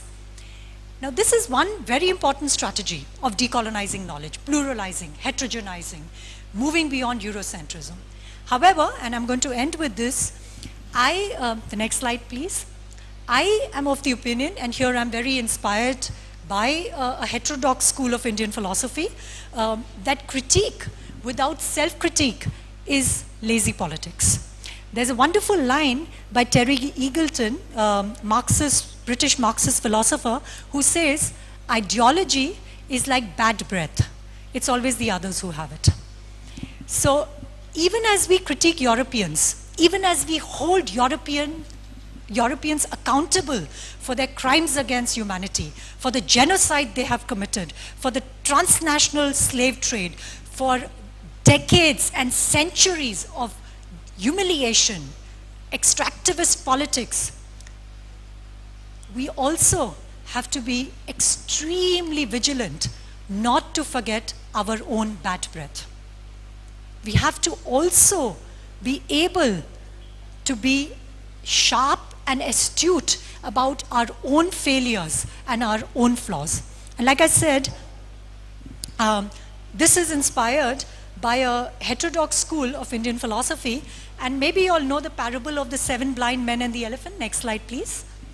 So the story goes that there were 7 blind men, and each of them had access to the one part of the elephant's body. And each of them claimed that, and basically, the giants were extremely sensitive and deep thinkers of the notion of nonviolence. Now I'm sorry, I'm going to reconfirm a lot of stereotypes that you have about the Indians. The moment you mention you're from India, everybody says I meditate and I do yoga. And I always tell them congratulations, good for you. So I'm sorry that I'm going to kind of reconfirm stereotypes about the non-violent Indians by talking about ahimsa, but it is indeed a quite instructive engagement with the question of what do we do with disagreement and strong dissent. How do we, and not fall into the easy peasy whimsical thing about, oh, if we deliberate as rational actors, we will end up with consensus. If there is no possibility of consensus, we need to live with dissent. We need to live with disagreement. And you can either fall into anything goes, or you can fall into indifference. I don't care what you think. But if there has to be an enduring ethics, then we need to somehow develop strategies and tactics of how we're going to be able to cohabitate. How are we going to be able to nurture political friendships? And this is not just about blood relations, not about my family, my community, my fellow citizens, but people, ethics in the world of strangers. How are we going to be able to nurture forms of global ethics where there are deep, deep disagreements? And the Jainas will say, the Anekantavadins to be specific, will say that you have to be able to show intellectual modesty. And this is not cultural relativism. This is not in any way compromising your own position. This is to understand that violence is not just physical. It's not just me about killing you. It's also about marginalizing, disqualifying, delegitimizing other perspectives, other ways of being in the world, other ways of approaching unanswerable questions. And this is only possible through recognizing that there is a opacity, there is an inaccessibility, there is a certain limit to how much we are able to understand, comprehend, and access the world around us. I'd like to end almost punctually by trying to answer the question about what should be the approach. So I'm coming back full circle to Europe, to European modernity, to European enlightenment. which has a long, long history of violence, a long, very shameful history of genocide. And one possibility, like I said, is to categorically reject it. The other possibility is proffered, and I mentioned her earlier, Gayatri Spivak. She was also on the slide where many of the thoughts that I presented are inspired by her ideas of transnational literacy and planetary ethics. And I'd like to end again with Spivak, who says that the post-colonial world's, oops, that was tricky, the post-colonial world's relationship to Europe, to European modernity, to the legacies of European Enlightenment, ideas like secularism, rule of thought, constitutionalism, norms of equality, freedom, are like, and this is a very, very powerful metaphor, very provocative metaphor that she gives, it's like a child of a rape. It's a product of violence, and yet the challenge for us is to learn to love the child of a rape. Not to forgive Europe, not to forget what Europe has done, and yet, in a way, to reconsider, to rethink our relationship to the master's tools. So Europe, European philosophy, but also elite non-European philosophy. So this is not, like I said, on the one hand is Eurocentrism, but nativism comes with its own forms of exclusion, with its own form of elitism. It comes with its own forms of disqualification and disenfranchisement of subaltern groups. So the last metaphor that I'll leave the audience with is what we are facing is a challenge of how to turn, it's a Greek term again, pharmakon. Everything can be both poison, but also counter-poison, medicine. And the challenge for us is, how do you turn poison into counter-poison? How do you turn poison into medicine? Thank you so much for your attention. I look forward to the discussion.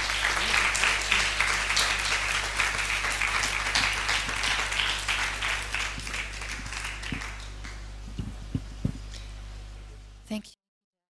It was brain food. And I'm sure there are going to be questions later. We're going to have a question and answer part afterwards. But now I have the honor to present you Njoki Ngumi. She's a writer, feminist thinker who has held positions in private and public health care sectors in Kenya. She's a founding member of the Nest Collective, a Kenyan multidisciplinary gathering of artists, builders, and makers, where she has expanded her praxis into film, research, design, and organizational collaborative strategy. Njoki's cross-sectional work and organization was also core to the Nest Collective's founding and setup of two new independent entities, HIVA, Africa's first cultural and creative economy catalyst facility in 2013, and Strictly Silk, a festival club and multimedia entity dedicated to happiness, enjoyment, care, and community with and among people marginalized by gender. And in this was 2018. Njoki is also part of the curatorial team of Talking Objects Lab, and we already had several events together, worked together, and became friends. So welcome on stage.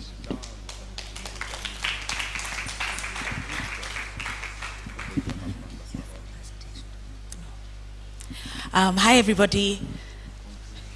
I think being the third person after the two that came before, I would not wish this on anyone, so let's start there. I knew from the very beginning, and I'm very glad that today has kind of reinforced that knowledge. Too fast sometimes, so I'll try and speak a little slowly. I knew from the beginning that I wanted to have a conversation with whichever audience was going to be here, and not really, at least for me, because I always learn most when I'm listening. So for me, this is also research, and it's an area that I've started going into a lot more recently. But I wanted to think through a couple of things with us, and I wanted us to kind of embody those thoughts with our own life force, our own energies, our own feelings. Yeah. I wanted us to think through what it means to know with our imaginations, because the imagination is a form of knowing. It may not necessarily exist, but it is there. That we all have different imaginations can sound like chaos, but in some ways it is also a gift. And so for this exercise, I would like us to think about it as a gift, okay? So having different imaginations is a gift. We're not bound to agreeing, okay? The second thing is the knowing with the body.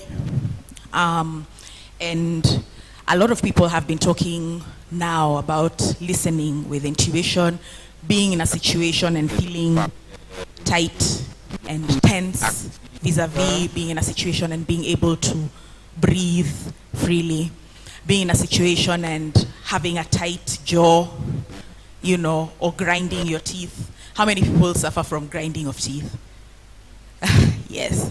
So the situations that you're like, oh wait, I'm grinding my teeth again. That's the situation telling you something, right? Whether it's truth or not, you know, is another together, but it is your body that's experiencing that situation as being the situation that makes you grind your teeth. And so if you think about when you usually grind your teeth, right, it means that there's commonality there. So there's the idea of knowing with the body, okay? And then the third thing is the idea of knowing with dreams, right? Things that we have thought through before. So not things that we are coming up with now on the spot. Things that we have imagined prior in different contexts, in different conversations, sometimes in our sleep, which is where usually the space of the dream is, in contexts of intimacy, where it's maybe me and Isabel on a Zoom and we're thinking through what a conversation like this would actually look like, right? So 3 knowledges: imagination, the body, and the dream, right? And as regards those 3 things, I want us to answer 2 questions, and we'll pass the mic around and people can say things. Please try not to speak in many paragraphs because it's a little late, and I know everybody's kind of itching because it's a little bit late. I can't imagine how the Germans are feeling. But yeah, I want us to think through 2 things, and so I'll try to make it really quick. The first one is, what would happen differently if African young people were loved? Okay, so I'll ask the question again. What would happen differently if African, I'm very intentional, African young people were loved? What would happen differently? There's no limits to context, whatever. Whatever entered your head first is the right answer. Yeah? And I'm now soliciting answers. I'm not envious of you if you're not an African, I'm sorry. You can also think through it and you can also answer, but also people will be looking at your answer like this, so good for you. What would happen differently if African young people were loved? We would have less police brutality. Okay, follow the thought. I have the impression that one of the hardest things for an African to do is to survive and live and breathe without the threat of being abused, especially by those who sustain the system and makes it and tyrannize it, right? And represented by the police. And this is an African living in the US. Of course, that's the first thing that comes to my mind.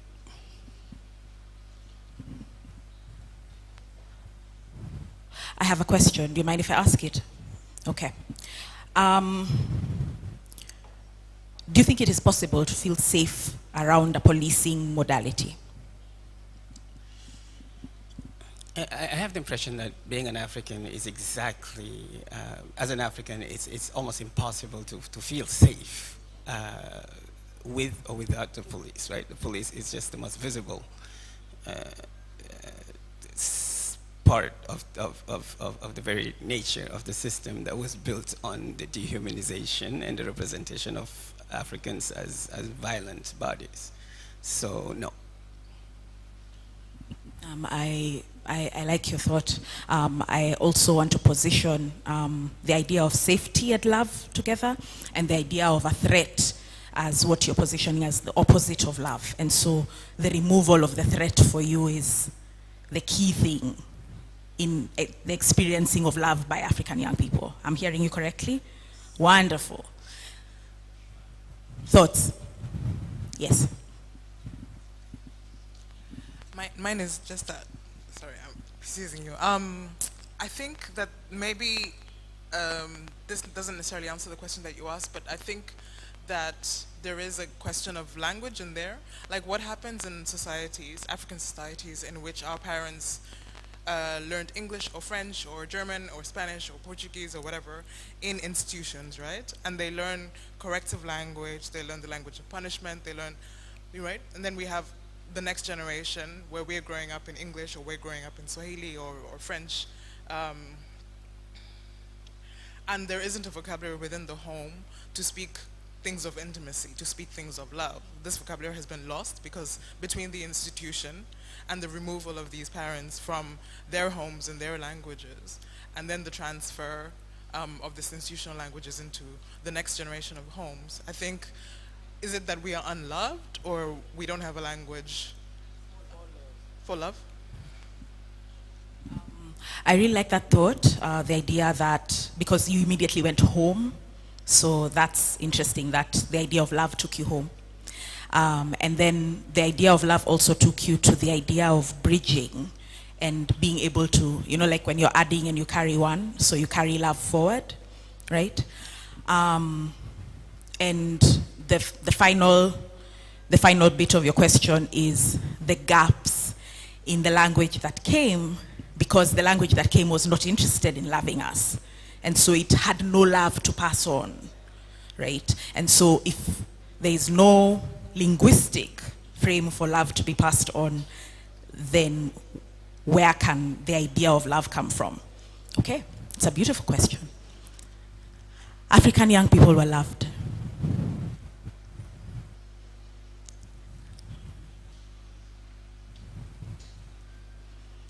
Literally, the thing that entered your head was the right question, was the right answer. Yes. I've already seen your hands of surrender. You were the one who said the question that enters my mind was the right answer, but the answer was a question. It was turning the question around and asking me, well, are non-Europeans loved, right? The inverse of your question, and to make it more direct, are Europeans loved? So I don't have an answer to that question, but it is the question. Are Europeans loved? Can I follow your question with a question? Okay. When we consider love in this particular sphere, what are the things that come to your mind? Even when you think about the idea of Europeans, you know, the possibility or the question, if Europeans are loved, what does love mean there? I can't answer that question, but I can say that what I'm wondering about is, so what is love, and what kind of love are we talking about? And so if the answer to the question of are Europeans loved is they just love themselves, what kind of love is that? Yeah, that's what kind of love is that? Okay, that's a really good question. Do Europeans love themselves?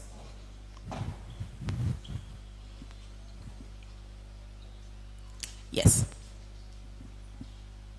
Assalamu alaikum, moi je vais parler français. Pour moi d'abord, en fait, on a un problème de retour à la source. avant de parler de l'amour, en fait, il faut qu'on retourne à la source, en fait. Il faut connaître, en fait, qui nous sommes d'abord. Parce que pour moi, l'amour, en fait, avant de aimer quoi que ce soit, en fait, il faut que tu t'aimes toi-même, en fait, pour connaître, en fait, qui tu es vraiment. Et au-delà de ça, il faut, en fait, creuser un We also need to look at bridging the intellectual and the spiritual realm. Because for me, everything is love. We're not waiting for someone else to love us. This is a sort of mirror. In my opinion, we're mirrors of each other. If I see a white person, a black person, a yellow person, this is a reflection of me. My name is Bashir, and if I see Karine, I do not see Karine. I see Bashir under Karine. And this, in my opinion, is a question of spirituality, and it is a recognition of who you are. Thank you.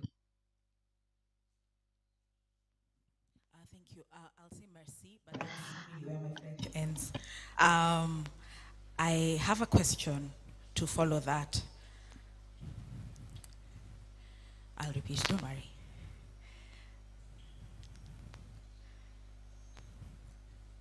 Okay. I have a question to follow that. Is that okay?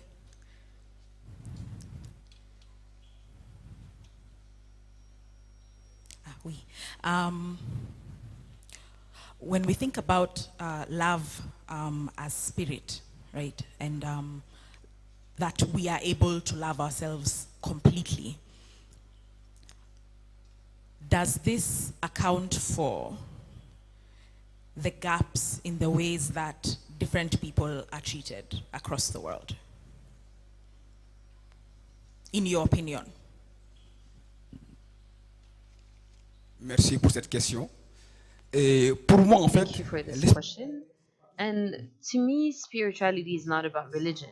It is a matter of sense of when we're looking at the human being is a gift. I would just like to give an example of a spiritual guide who said, when I see someone, I do not see the person, I see it, God's reflection in this person. I don't know if you answer what I mean.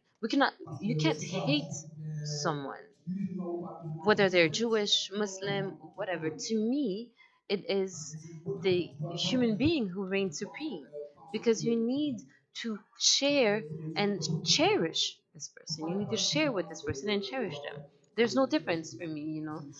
To me, this is really a just like you, for example. I'm seeing you. I don't know you, but I see Bashir in you. Meaning that when you're happy, I'm satisfied. And when you're satisfied, you're happy, this is what you give back. And this is what makes me want to live. And this is what this is how I envision things.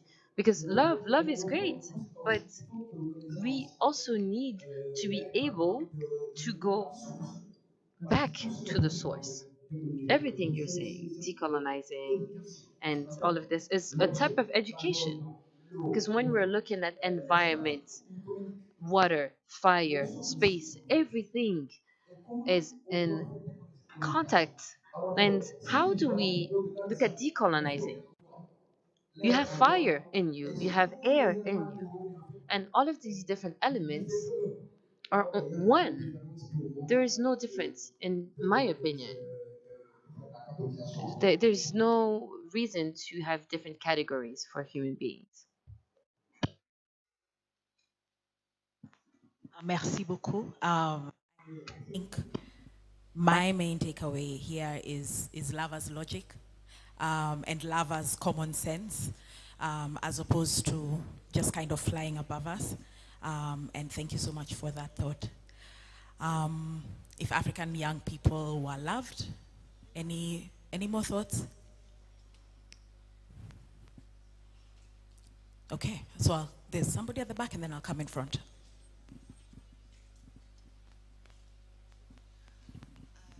Je vais parler en français.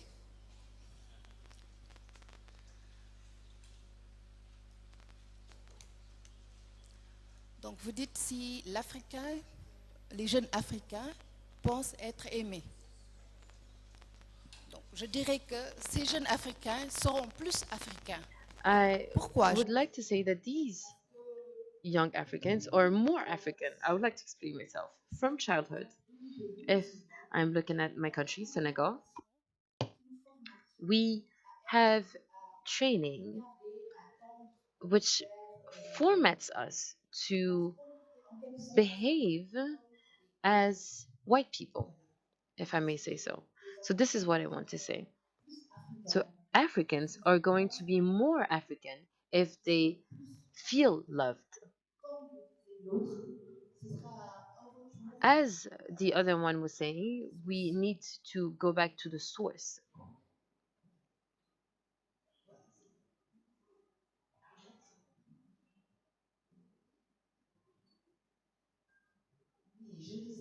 I was saying that if young Africans feel loved, they're going to be more African because it would be a return, it would be them going back to the source, going back to the roots. So I believe that our generation tends to copy others. And we seem that copying others make us more civilized. So we're kind of expatriated. I love what you've said. J'aime beaucoup ce que vous venez de dire. Especially kind of tied to the previous talk, which was talking about what the idea of civilization was and who it was supposed to affect in different ways. I also want to tie your thought with what was said earlier about going back home and not looking outward, which is interesting again in the context of the last talk, where it's like there's things to get from outside, but also being home. Both things are true. But then in our context, there's a continuing look inside, especially because we've been encouraged to look outside so much. Yeah? Okay. Yes, there's more about African young people being loved. I think we'll just kind of circle there. I was going to change the question, but maybe not. Wait, your hand was up, so I'll do this that way. For me, as an answer for your question, I think that if young African people were loved, they will feel more integrated into their society first and then into the world. Because if you do not feel loved, then you feel rejected. Then you tend to combat that by rejecting also the other person.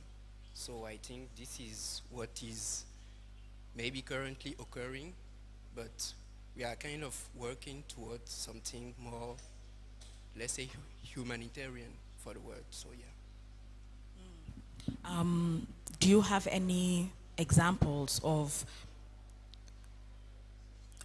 the rejection that is experienced at home? Because I think we've talked about the rejection from outside. This entire conversation would only be in existence, you know, with entire structures that were built to showcase and profit from, you know, rejection of Africans from the definition of human. But then you've talked about rejection at home, which is interesting. So what is an example of rejection at home? An example of rejection at home, I will say that maybe because of modernization, we tend to disconnect with our culture. And we can feel that our elders are not happy about that. So there is a disconnect between us. And that's a beautiful answer, because it also ties to the idea of bridging, not leaving people behind.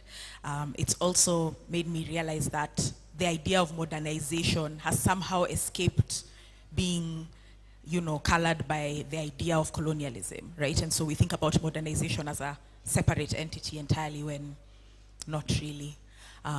Yes, so there was you, and then there was someone's hand. Okay. Thank you. I don't know if I'm either young or either completely African, but I will give it a try.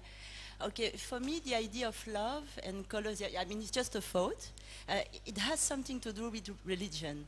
In the Congo, where I come from, religious group, they are taken such a toll on society, and many young people and people try to find love in churches and support group.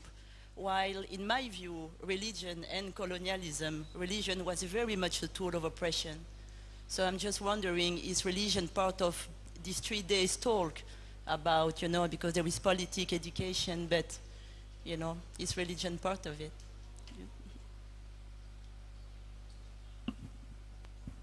And interestingly enough, the whole conversation around love in and of itself is very present in the idea of religion, which is why people go looking for it there.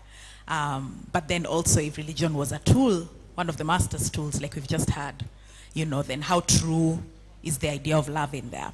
So that's a beautiful question. Thank you. Yes. Thank you. As you said, when you started talking, you said that people think differently. So I totally agree with you. They think differently and they also understand differently. So when you asked why Africans are not loved, I didn't quite understand very well. What did you think about it? What do you mean by Africans are not loved? What do you mean by that? Are you asking me personally? Yes. Also because I asked it as a personal question. And so what's been interesting for me has been that there's many people, for it to be wide and all-encompassing, they left the individual so that it could be a little bit more collective. That was interesting. Some people went home, so it was, how do we go back to origin? I think for me, the idea of love is in the idea of being valued, but value is a difficult proposition in capitalism, right? And I think often, because I'm always turning it around in my head, when we were driving in, all of the people, and asked, what are these crowds of people? And somebody said, there's a bunch of people waiting to, you know, see their member of parliament. And I asked myself, is this something that loved people would do? Or people who had security in knowing that they were being taken care of? Would you stand outside to make sure you catch somebody as they do a quick dash to their car? Do you know? And so for me, these days, I'm less interested in love as feeling, but I'm interested in love as translation, and in the ways in which, again, for many reasons, we have the politics that we have and we have the public policies that we have. For me, love is about when we say this is how we're going to combat the spread of HIV and AIDS, or even the spread of COVID, when we give this education to the public, are we talking to them like we love them? Or are we talking to them like we want to make them obey? Right? So that's for me where I am, me personally, not saying that any of the answers of the questions were wrong, but for me, that's where I am. Okay, thank you very much for clarifying your question. Then, so why Africans are not loved?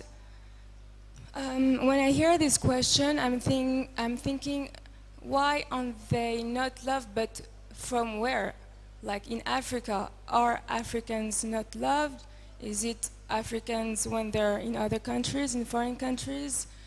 And if we think about Africans being loved or not in other countries, I think that also with what you've just said, the not loved part would be related to respect. And from what I've seen, for instance, because I've lived in China before, when you're presented as an African, you're looked differently than if you're presented as a Black American, for example. And when I noticed that, I was like, we're the same color. Why? Because I'm African, I'm less than you because you're American. And I thought that that was a question of power and of wealth. And I think that so basically that's a question of respect. And if ever here we had our own space station up there, and if we were sending astronauts, and if we had rockets, or if we had the nuclear bomb, for instance, then we would earn a certain respect. And that's what the North Korea is doing. That's why they want to have the bomb, to have to earn that respect. And so I think that it's linked to that. Love as linked to value, as linked to respect, in a kind of multinational context. Okay. Again, it's interesting to me that we went country. I always go country these days when I think about love, and love of people and populations.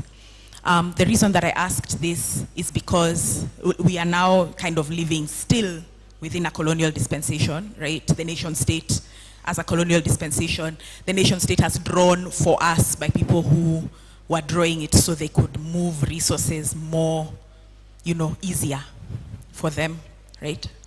And so even sometimes I worry about the idea that I call myself a Kenyan. I worry.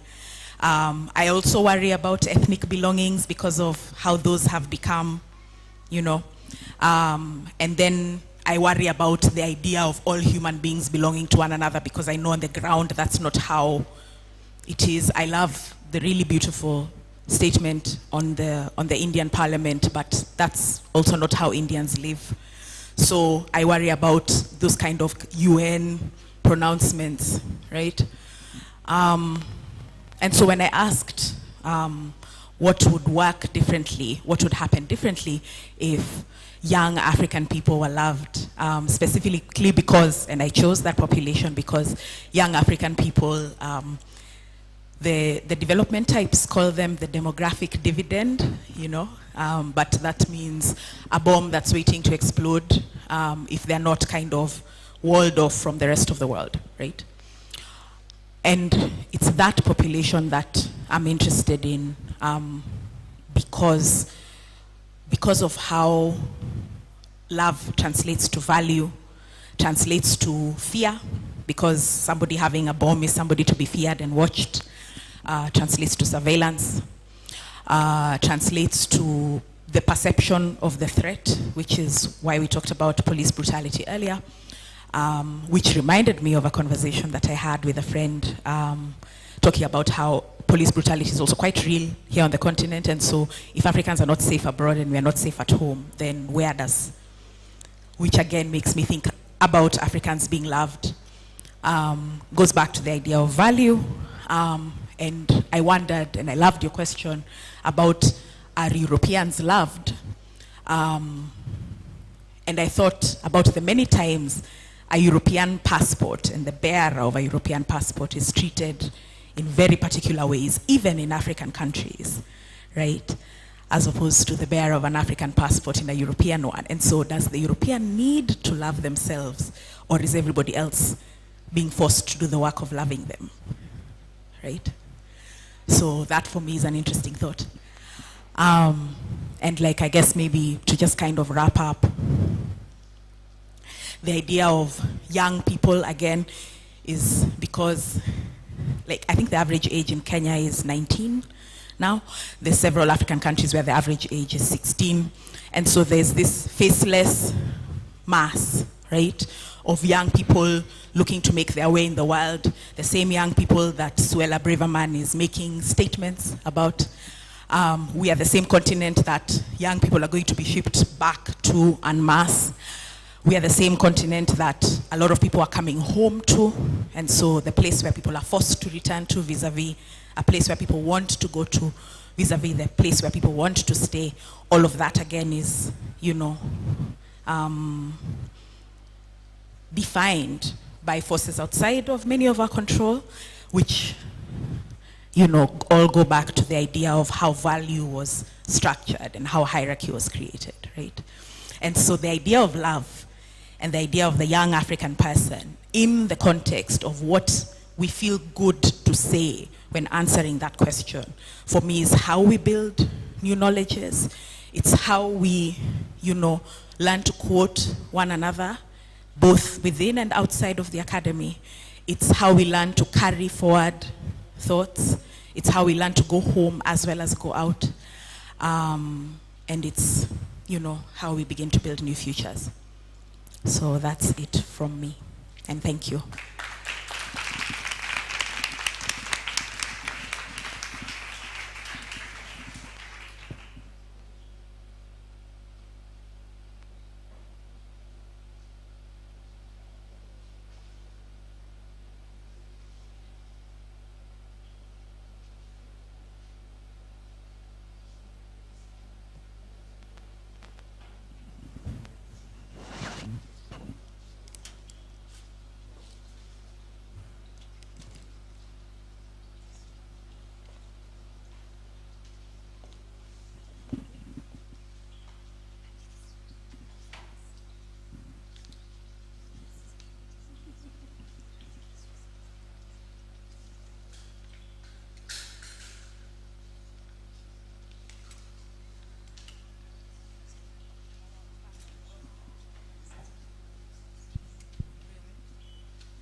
Thank you all for your contributions. Since it's very late, we're going to do this very briefly, but we want to give you as an audience a chance to pose questions to these three wonderful minds here sitting next to me. Shall we?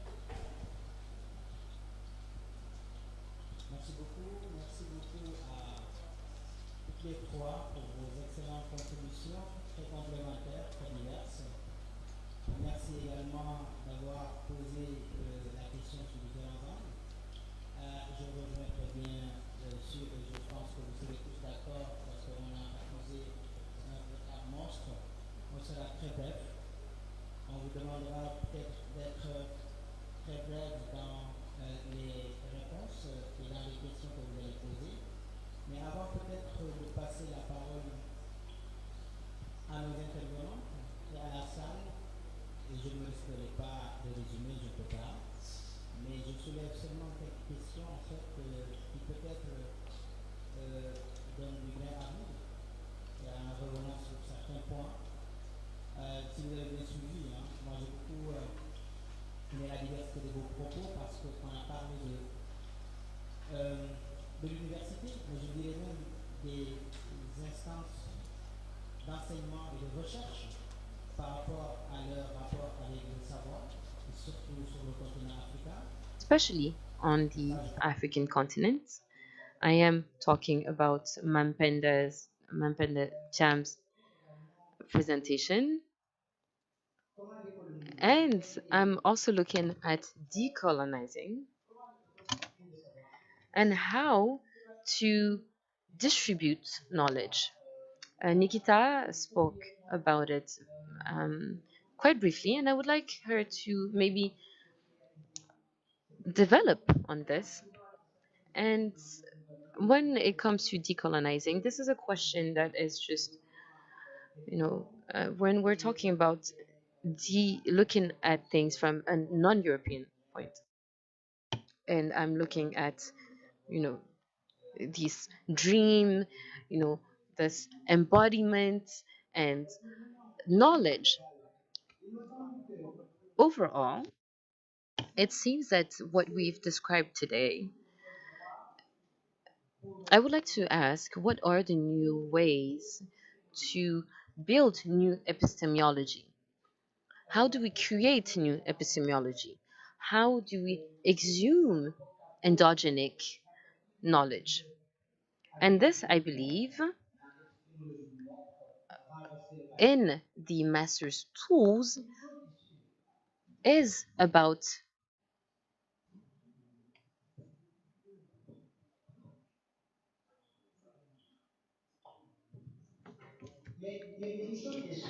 But one thing's for sure.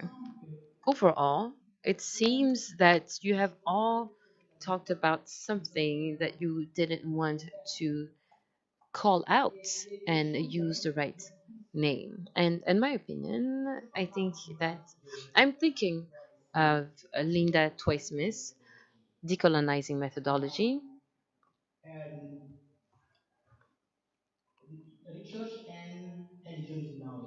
research and endogenous knowledge. It seems that everything you just said, do you perceive it in how knowledge and all knowledge can be used to decolonize methodology in order to apprehend and build a new system? Is this something that is now jailing one or distancing one? I don't know if my question is relevant, but I guess your answers will speak of the relevancy of my questions, the relevance of my questions. Second question I would like to ask is something that was not really mentioned, but is in the background of everything that you said. What of nature? In on the African continent, quite often in scientific literature, we have opposed culture and nature and tradition and modern. And we've talked about decolonizing nature a lot. What role does nature play in your vision of decolonizing? And this is a question I wanted to ask before going the floor to the public, to the audience.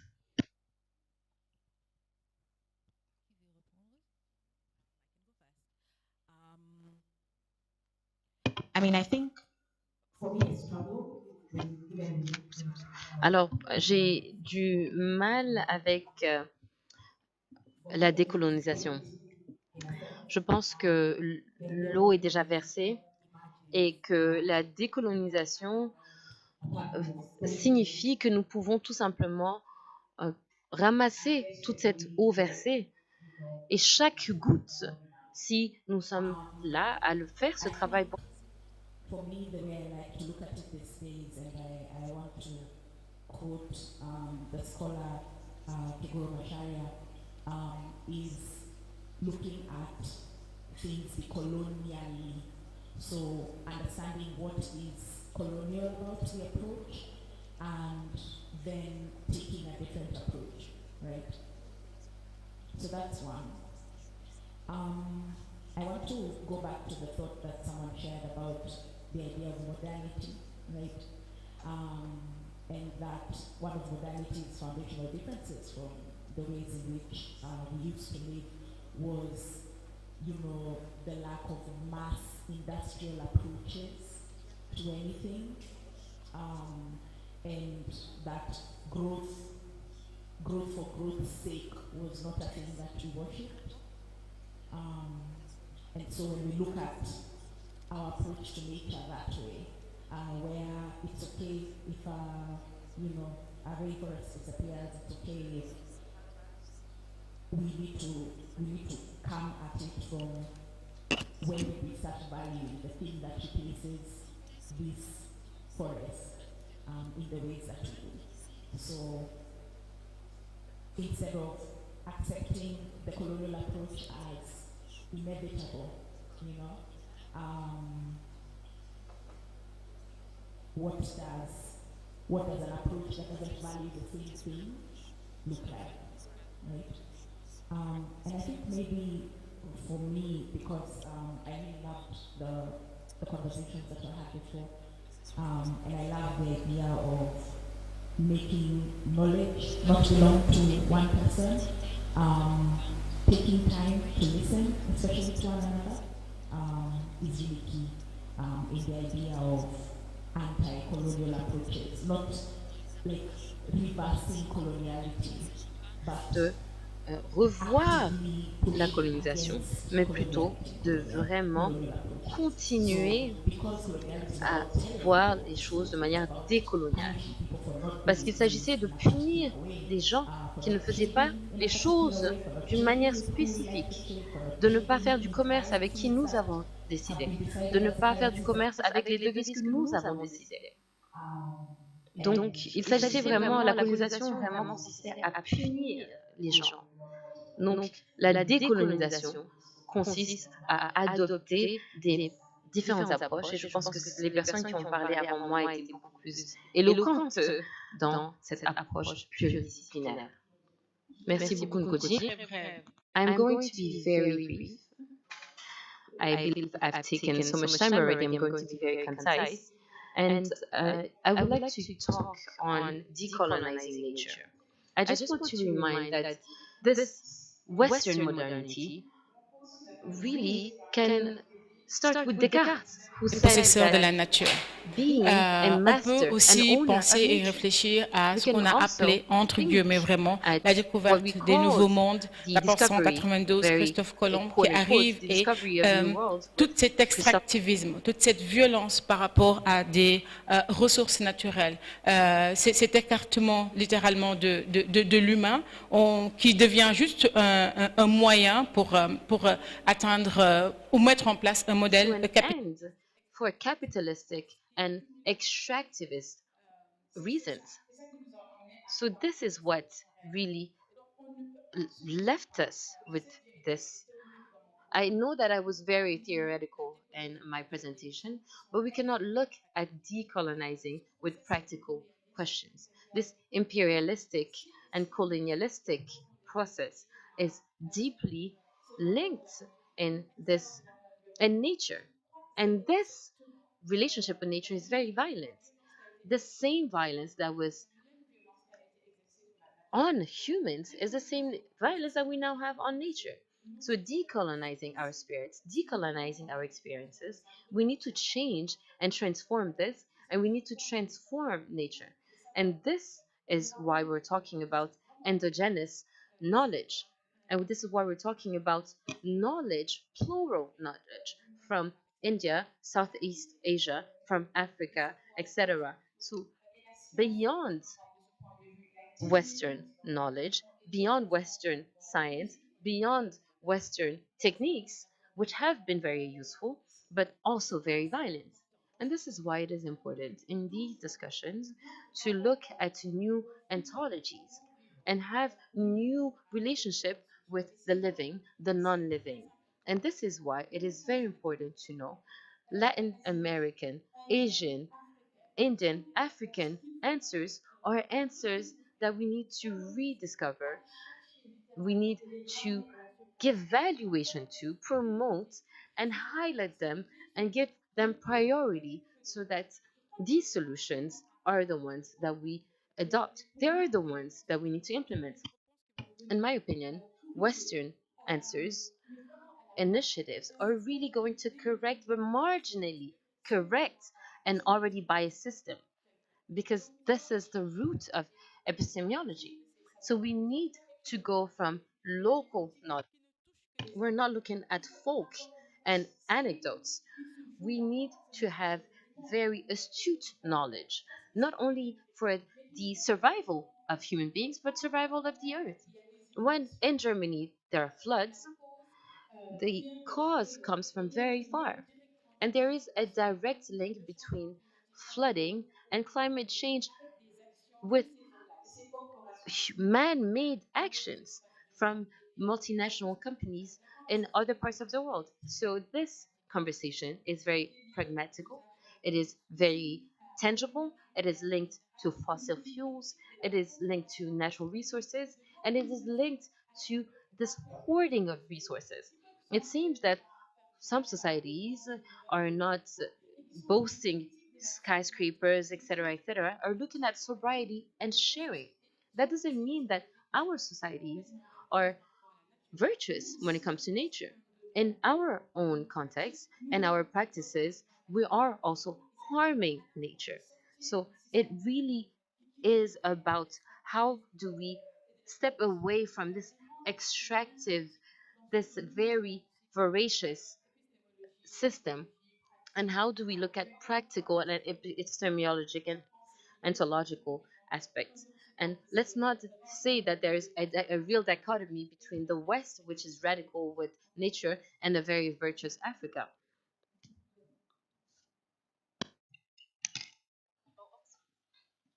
I'm going to keep it very short Alors, because je I'd vais love être to hear très the brève questions parce from que the audience. And I will indeed give you a personal example. I was a young student of, that time it was called Women's Studies, now it's mostly called Gender Studies in Mumbai. And my first lesson,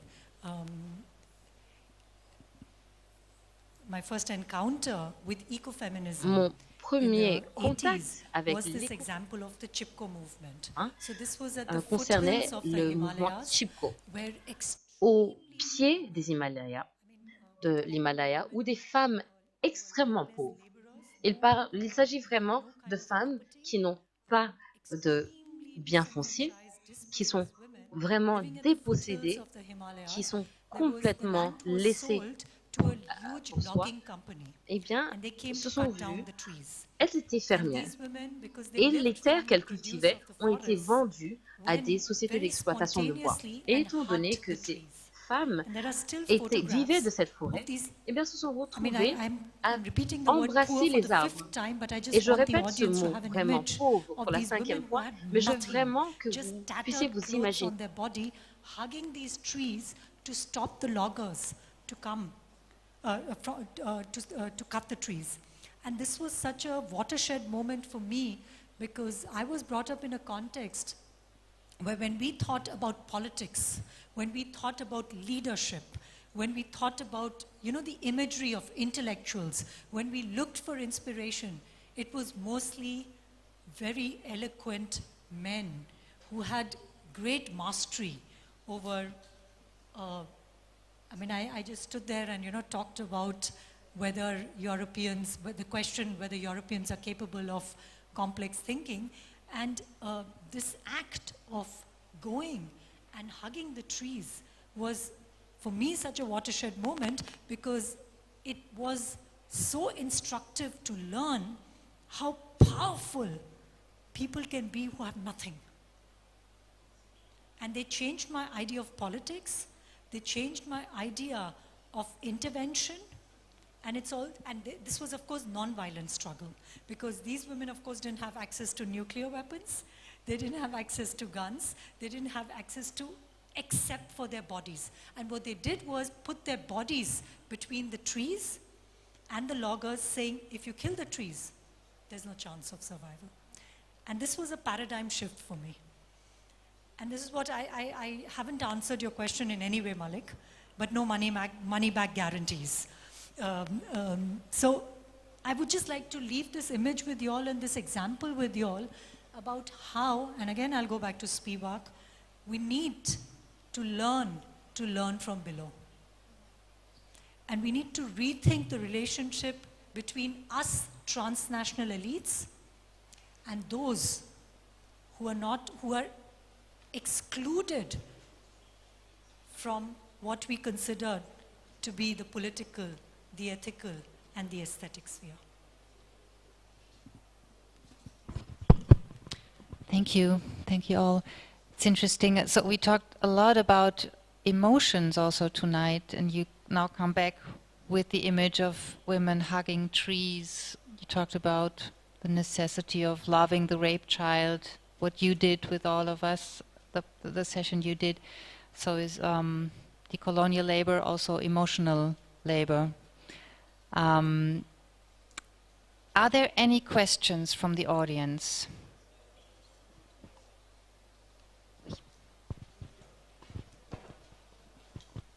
Merci beaucoup Isabelle. Donc bonsoir à tout le monde. J'ai juste une seule question par rapport à la valorisation du savoir endogène.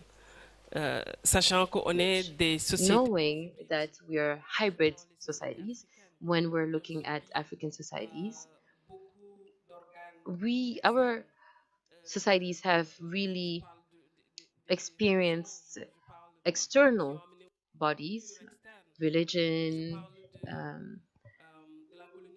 colonialism, and we are hybrid beings. And in this hybrid context, what are we, what do we mean by endogenous knowledge? Are we talking about an authentic knowledge, which is not mixed, which is not contaminated? When we're talking about decolonizing in terms of spirits, minds, what is this focused on when we're talking about endogenous knowledge?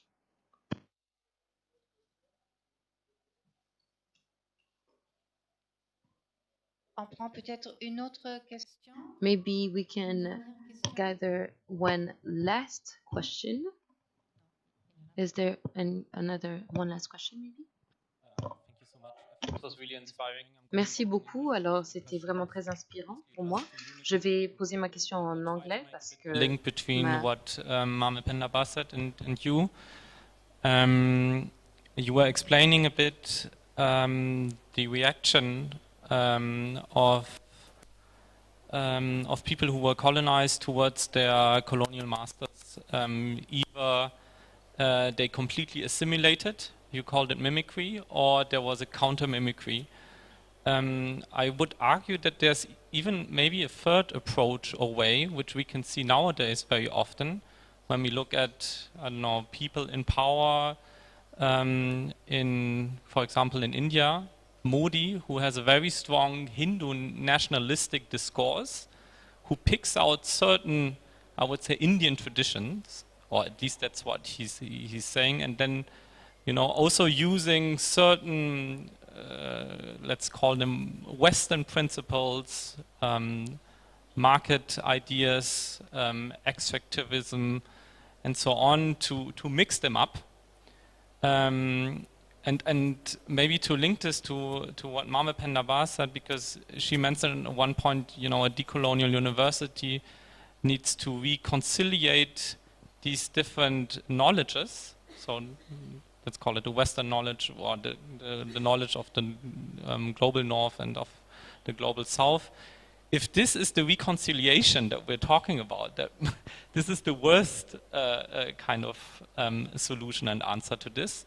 And often I encounter also here in Senegal decolonial arguments to legitimize extractivism behaviors and mechanisms here. So, for example, when we talk about the exploitation of gas, you know, saying we want to reduce dependencies from certain countries, and we don't want to have this paternalistic arguments telling us what to do. We have the right to exploit our own resources.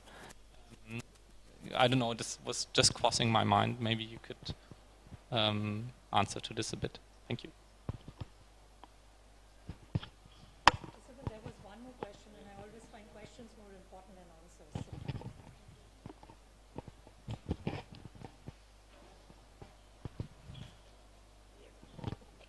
Hi, thank you so much for these wonderful interventions. I was wondering, so we talked today about also the materiality of colonialism, right? The statue of Cecil Rhodes that was torn down, the European passport that is regarded as more desirable than other passports.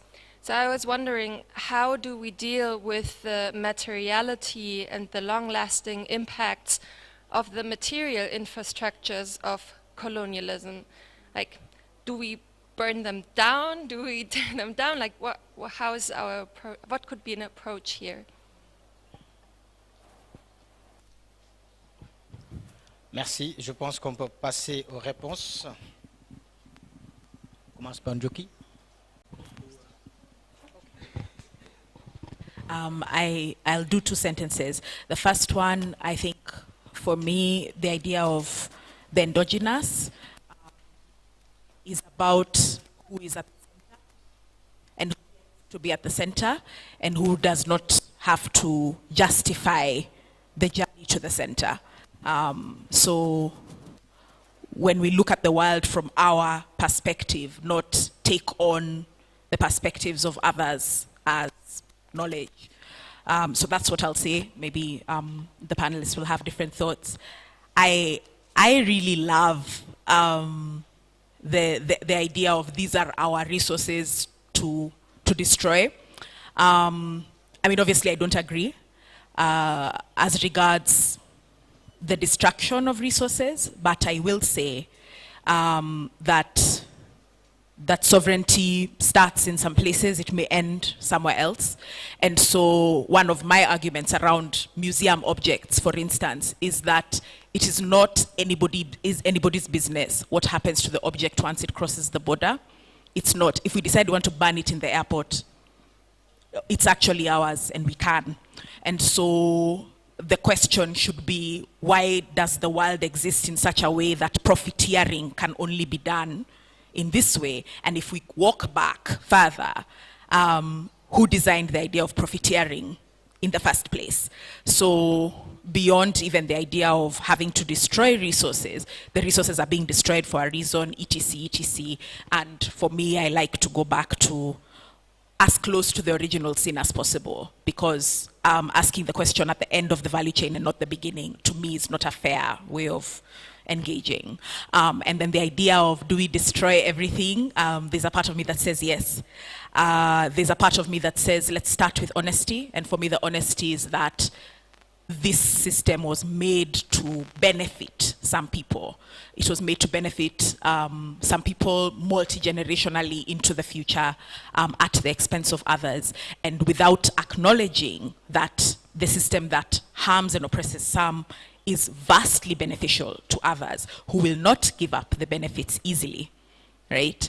We then cannot begin the idea of destroying, because why would people who benefit want to destroy the thing? It's not likely that they will. And so there are some people who have conversations about making a thing less profitable. I'm like, the idea of profit already has come and poisoned that thought for me. But while I'm like, yes, burn everything down and start again, also there are some people who cannot let that fire begin. And being honest about their existence for me is a more honest first step. Okay. These are two very, very important and difficult to answer questions. I'll start with, I'll make just 3 very quick points. I'll start with the analysis that Edward Said does in his book Culture and Imperialism, where he gives the example of how 4,000 British administrators with 60,000 soldiers and 90,000 civilians ruled a country of 300 million people over 350 years, which is India. And this was only possible because there were always native elites who profited from colonialism. And this is where there is a failure and tragedy of decolonization. That there is colonialism, I mean, we have to critique European colonialism, and I've said that, and I cannot emphasize that enough. And that's what I meant, critique without self-critique will lead to a failure of decolonization. And what we're experiencing today, world over, is a toxic combination of hyper-capitalism, neoliberalism, and nationalism. And they go very well hand in hand. And this is what, there's been a long analysis of this. I gave you the example of mimicry. This was always gendered mimicry. It was not accessible to women. Women were always seen as repositories of tradition. They were always seen as their sexualities, their bodies had to be policed because they became the symbol of that was uncontaminated, especially respectable women, not the, not the bearers of tradition. They were the ones whose bodies were policed, and there was a deep, deep mistrust, distrust of Western feminism, that they will contaminate our women, and demonization of Western feminism also. And of course, Western feminism is very closely linked to imperialist feminism, so there are a lot of complications, and the argument goes on, but so my counterpoint here would be that decolonization without a critique, and now I'm living up to my name of Nikita. And I'm married to a Castro. That tells you everything about my political ideology. Decolonization without a deep, and this connects again to the question of nature, a deep, deep pursuit of commons will fail. And I think that this is something, without romanticizing indigeneity, this is something, a very instructive lesson that one can learn. Yeah? So critique of capitalism and a critique of nationalism is indispensable for the practice of decolonization. Merci beaucoup. Là aussi, très brièvement, la question que je voudrais peut-être So I wanted to ask how this decolonizing endeavor started very early. In the 90s, we've talked about decolonizing from Latin American researchers, and this really reflected what we all wanted. And Nikita also highlighted the limits, the limitations of post colonialism. So I really want to look at this. Thank you very much. I believe that we need to really steer away from these processes, from these frameworks, from these infrastructures, these structures, these colonial institutions, because we all know that independence never meant sovereignty and self-sufficiency. We all know that. When I'm going back to the archives of Codesquia, which was founded in 1973, so quite early after independence, the era of independence, we really need to look at something that is very important and fascinating in this colonial endeavor. After independence, there is colonialism. We have judicial independence, statutory independence, but colonialism is still here because it is more pernicious than it was before. And what's even worse is that we cannot look at it without looking at its different aspects. It's quite hard. This allows me to look at Sally's question. What are indigenous knowledges? It is quite amazing that we are asking this question in Africa, but she's absolutely right. We don't even know anymore what is authentically ours. To simplify, and I think that this is really the mental harm that we lived. When colonizers came, what did they tell us? Well, let me look at this otherwise.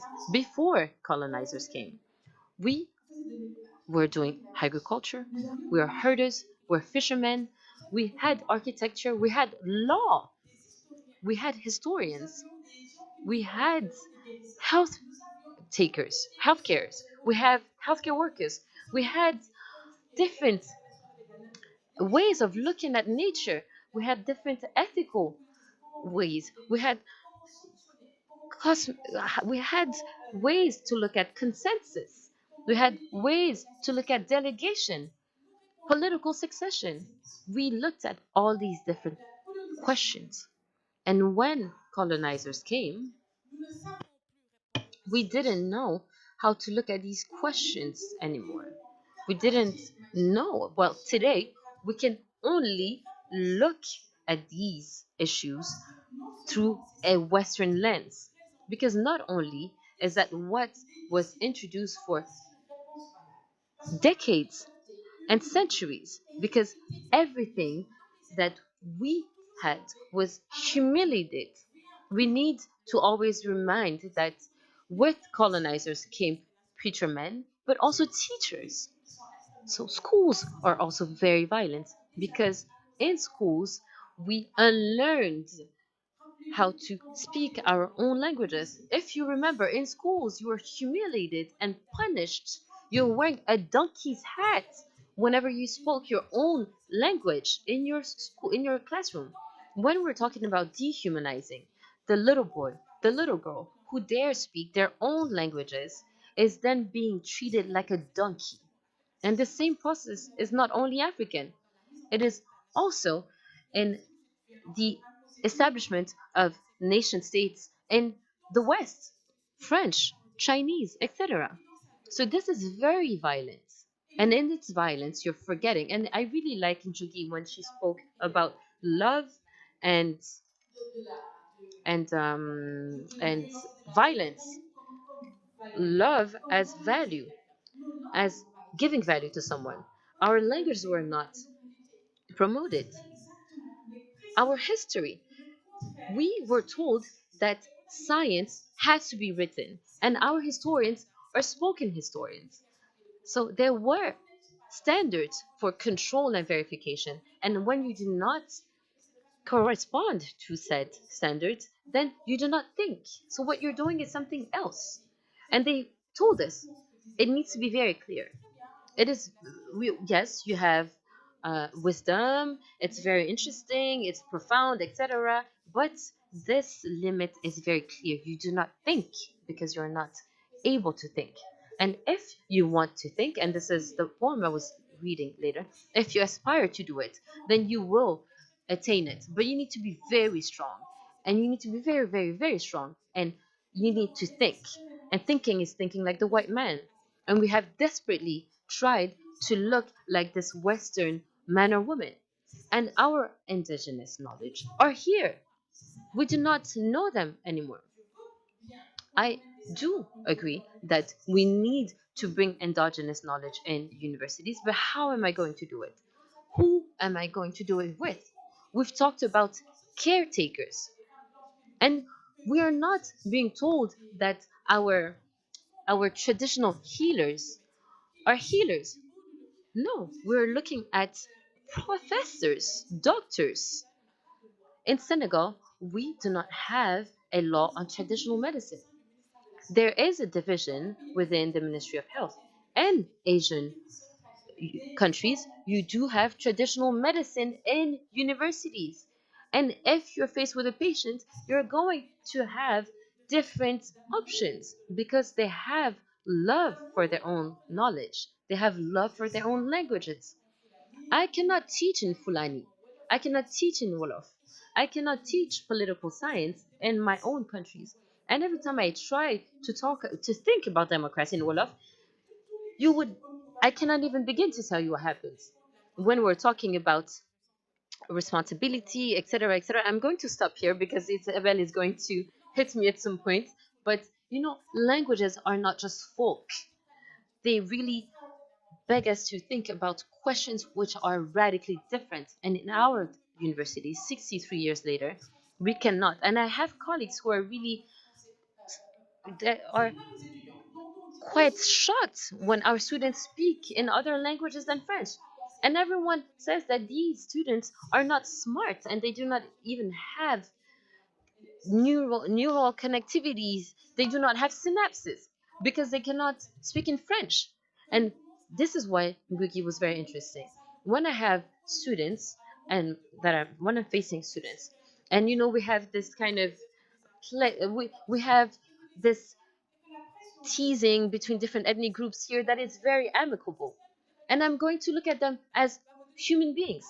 And one migrating system is very European. And as a human being, I do not have all the knowledge. I learn from them. Sometimes I can spend 15 minutes reading a student's name. And I'm going to ask them, where are you from?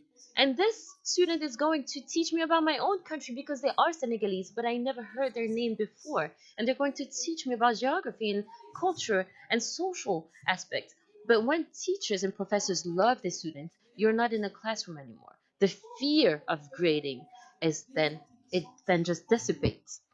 And you will then know that you're really faced with fascinating beings. I apologize for complimenting you so much, Yogi, but this African youth and even this African poets, these African astronomers, I've liked to also I would have liked to talk about witchcraft as well. So we all know that Western science cannot answer and everything. And I believe that witchcraft knowledge is also knowledge that also needs to benefit from dignity. And I believe that if we had more love and not, this romantic love between women and women and men and women, women and women, whatever it may be, but really love for human beings, that you really help them. In Senegal, our Ubuntu is being human is a process. It is a path. And on this path, people help you every day to become more human, more humane. And in this process, you'll meet parents, friends, colleagues, teachers. And if they treat you as an entire human being, and no one can say what will happen. Thank you very much.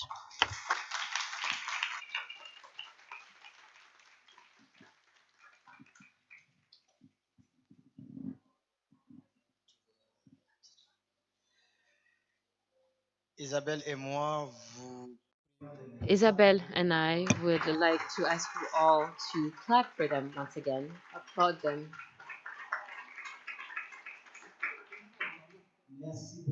Thank you very much. Thank you for these dynamic conversations. Thank you for being so generous. For lack of a better word, thank you. I'm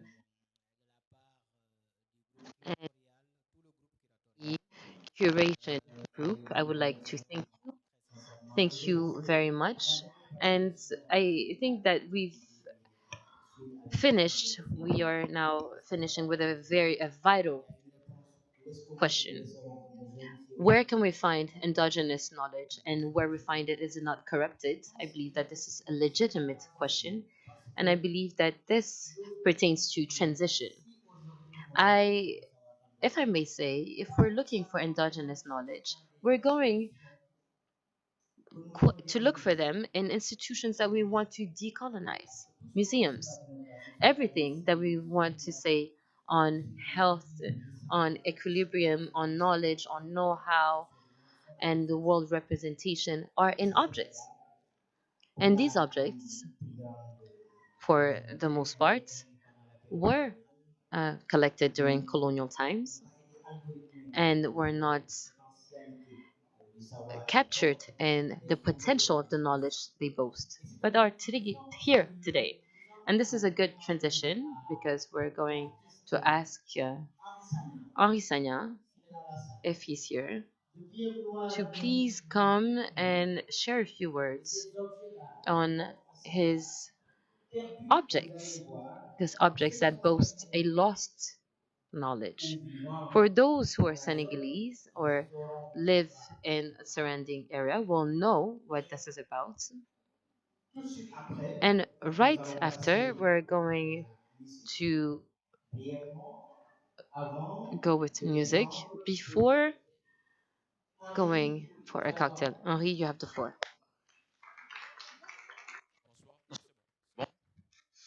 Bon, ils m'ont vu, ça va. Vous allez bien? Bonsoir. Bien, merci. Good evening, everyone. Thank you for giving me the floor.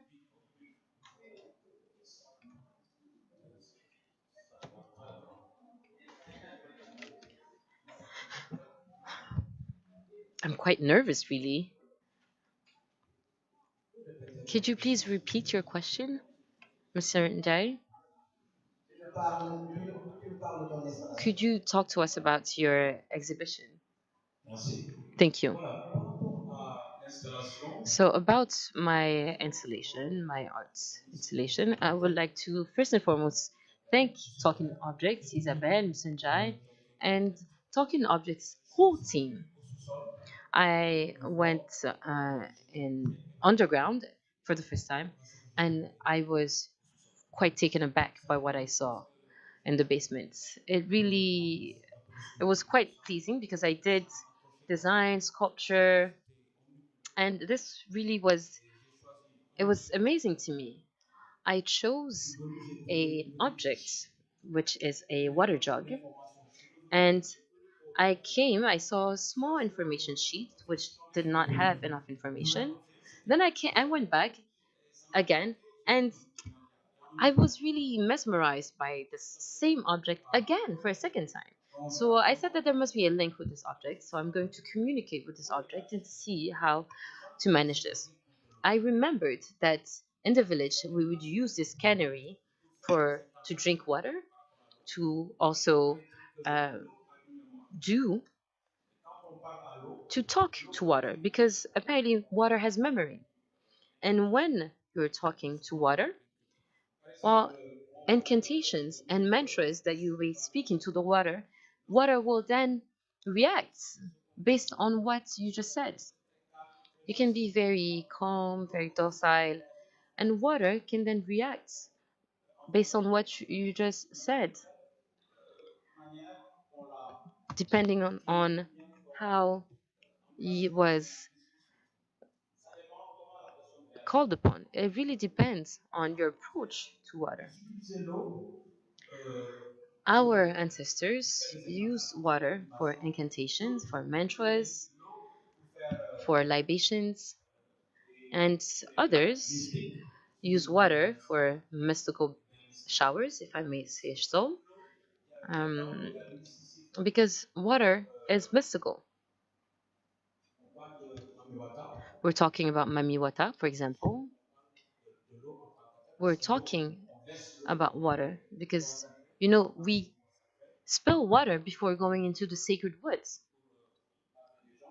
The same water that young men are washed with, young men who are just circumcised and are going into the sacred wood to become men.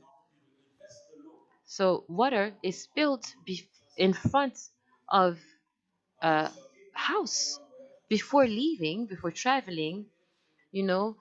Seres do it, Lebus do it, Jolas do it, different ethnic groups of Senegal do so, spilling water before someone who's leaving the house.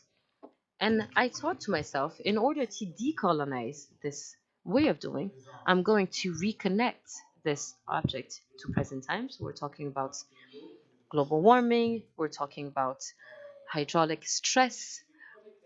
And I told myself that I'm going to connect myself to the present in order to project myself in the future.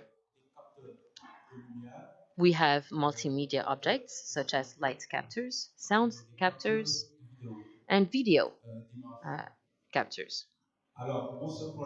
So we are looking at different sensors which are used, sound, light, video sensors, and we're using present times to project ourselves in the future. We can talk about quantum physics, and there are things that cannot be seen. There's another dimension. Us Africans, we do things that cannot be, that are not tangible. It is difficult for me to express myself because some people can disappear, and thanks to sixth, seventh, or eighth sense. But with water, before, people could communicate with their children. They can be in a village, talk to their kids who are in Dakar through water, through a calabash. They could even watch games, sport games. So this could really help us and have psychic abilities and go to another world. So this really looks at how do we titillate what is intangible, what is invisible. I cannot do so, but some people who have a sixth sense can do it. I believe that every human being has this spiritual and mystical power. And I believe that water can act as a bridge between us, another life, another person. Just through water, you can travel to water. We travel on water. Excuse me. We travel on water. We travel even in water, by sea. And I really want to highlight this mystical dimension through this object.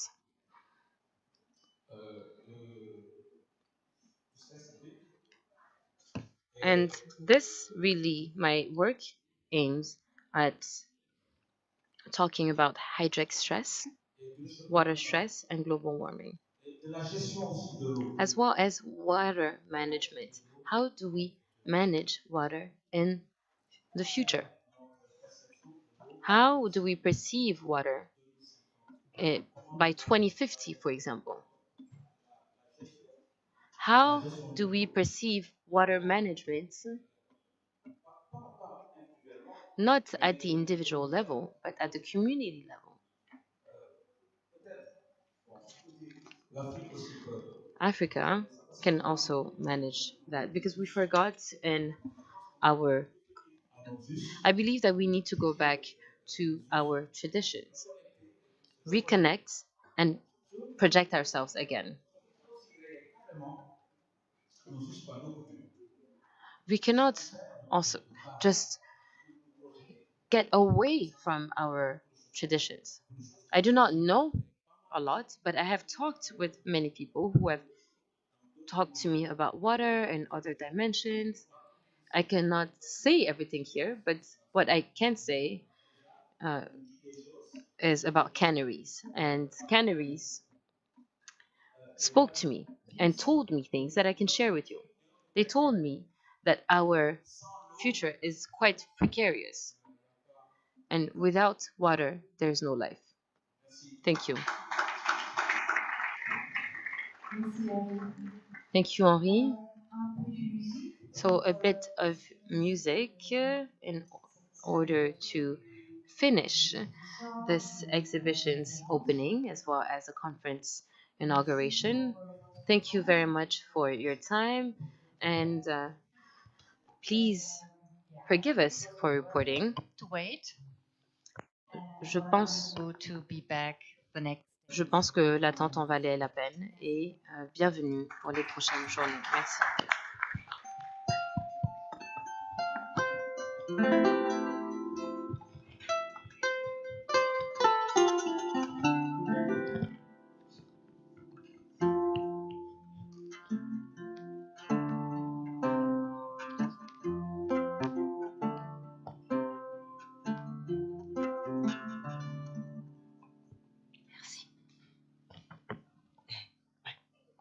Yes, sir.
Simbale tundo bombaya som Serero ngarae nombaya som Fofie, fofio, fofio Inyajanga nadade fofie Seni kamarale am nombaya som Obugotanga yer fofi ret mambojen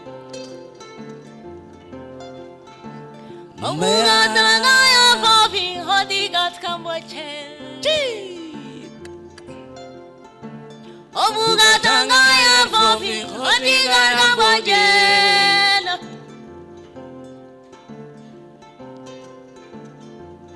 Nous sommes le sel des peuples salés. Nous sommes les Serer Hasinka. Nos ancêtres sont venus de Gabou Kansala. Ils ont traversé la Guinée, ils sont arrivés au pays Serer. Ils ont traversé les eaux, ils sont devenus les eaux. Ils ont marché sur les eaux, ils ont nagé sous les eaux. Nous sommes les Serer Hasinka, le sel des peuples salés. Serer Hasinka. Ombayasom, ombayasom, ombayasom, ombayasom. Obugatanga ya fofi hotigat kambochen. Bugatanga yer fofi hotigat kambochen. Obugatanga ya fofi hotigat kambochen. Bugatanga yer fofi hotigat na nyodore.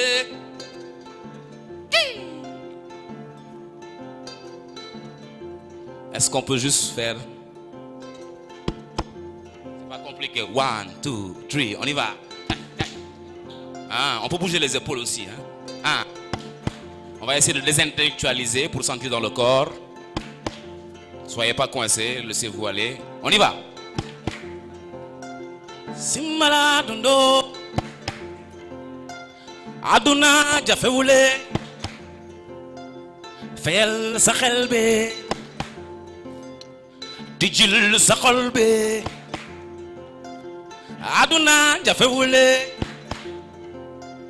Decoloniser jafewule Génn leen seen xel yi dundalal sa xol be Camara. Wiyo alalake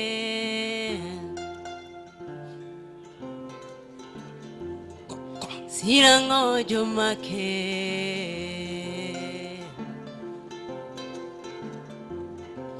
Kowe klovaile Alala baro Yontong baila Wallahi. Alala baro Yontong baila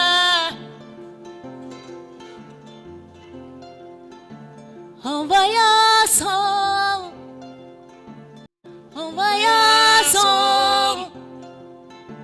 Ombayaso Ombayaso Ombayaso Camara. Merci Fofi. beaucoup. L'eau c'est la vie. Water is life. Il parlait de l'eau tout à l'heure. Et ce morceau-là, c'est l'eau. Merci beaucoup.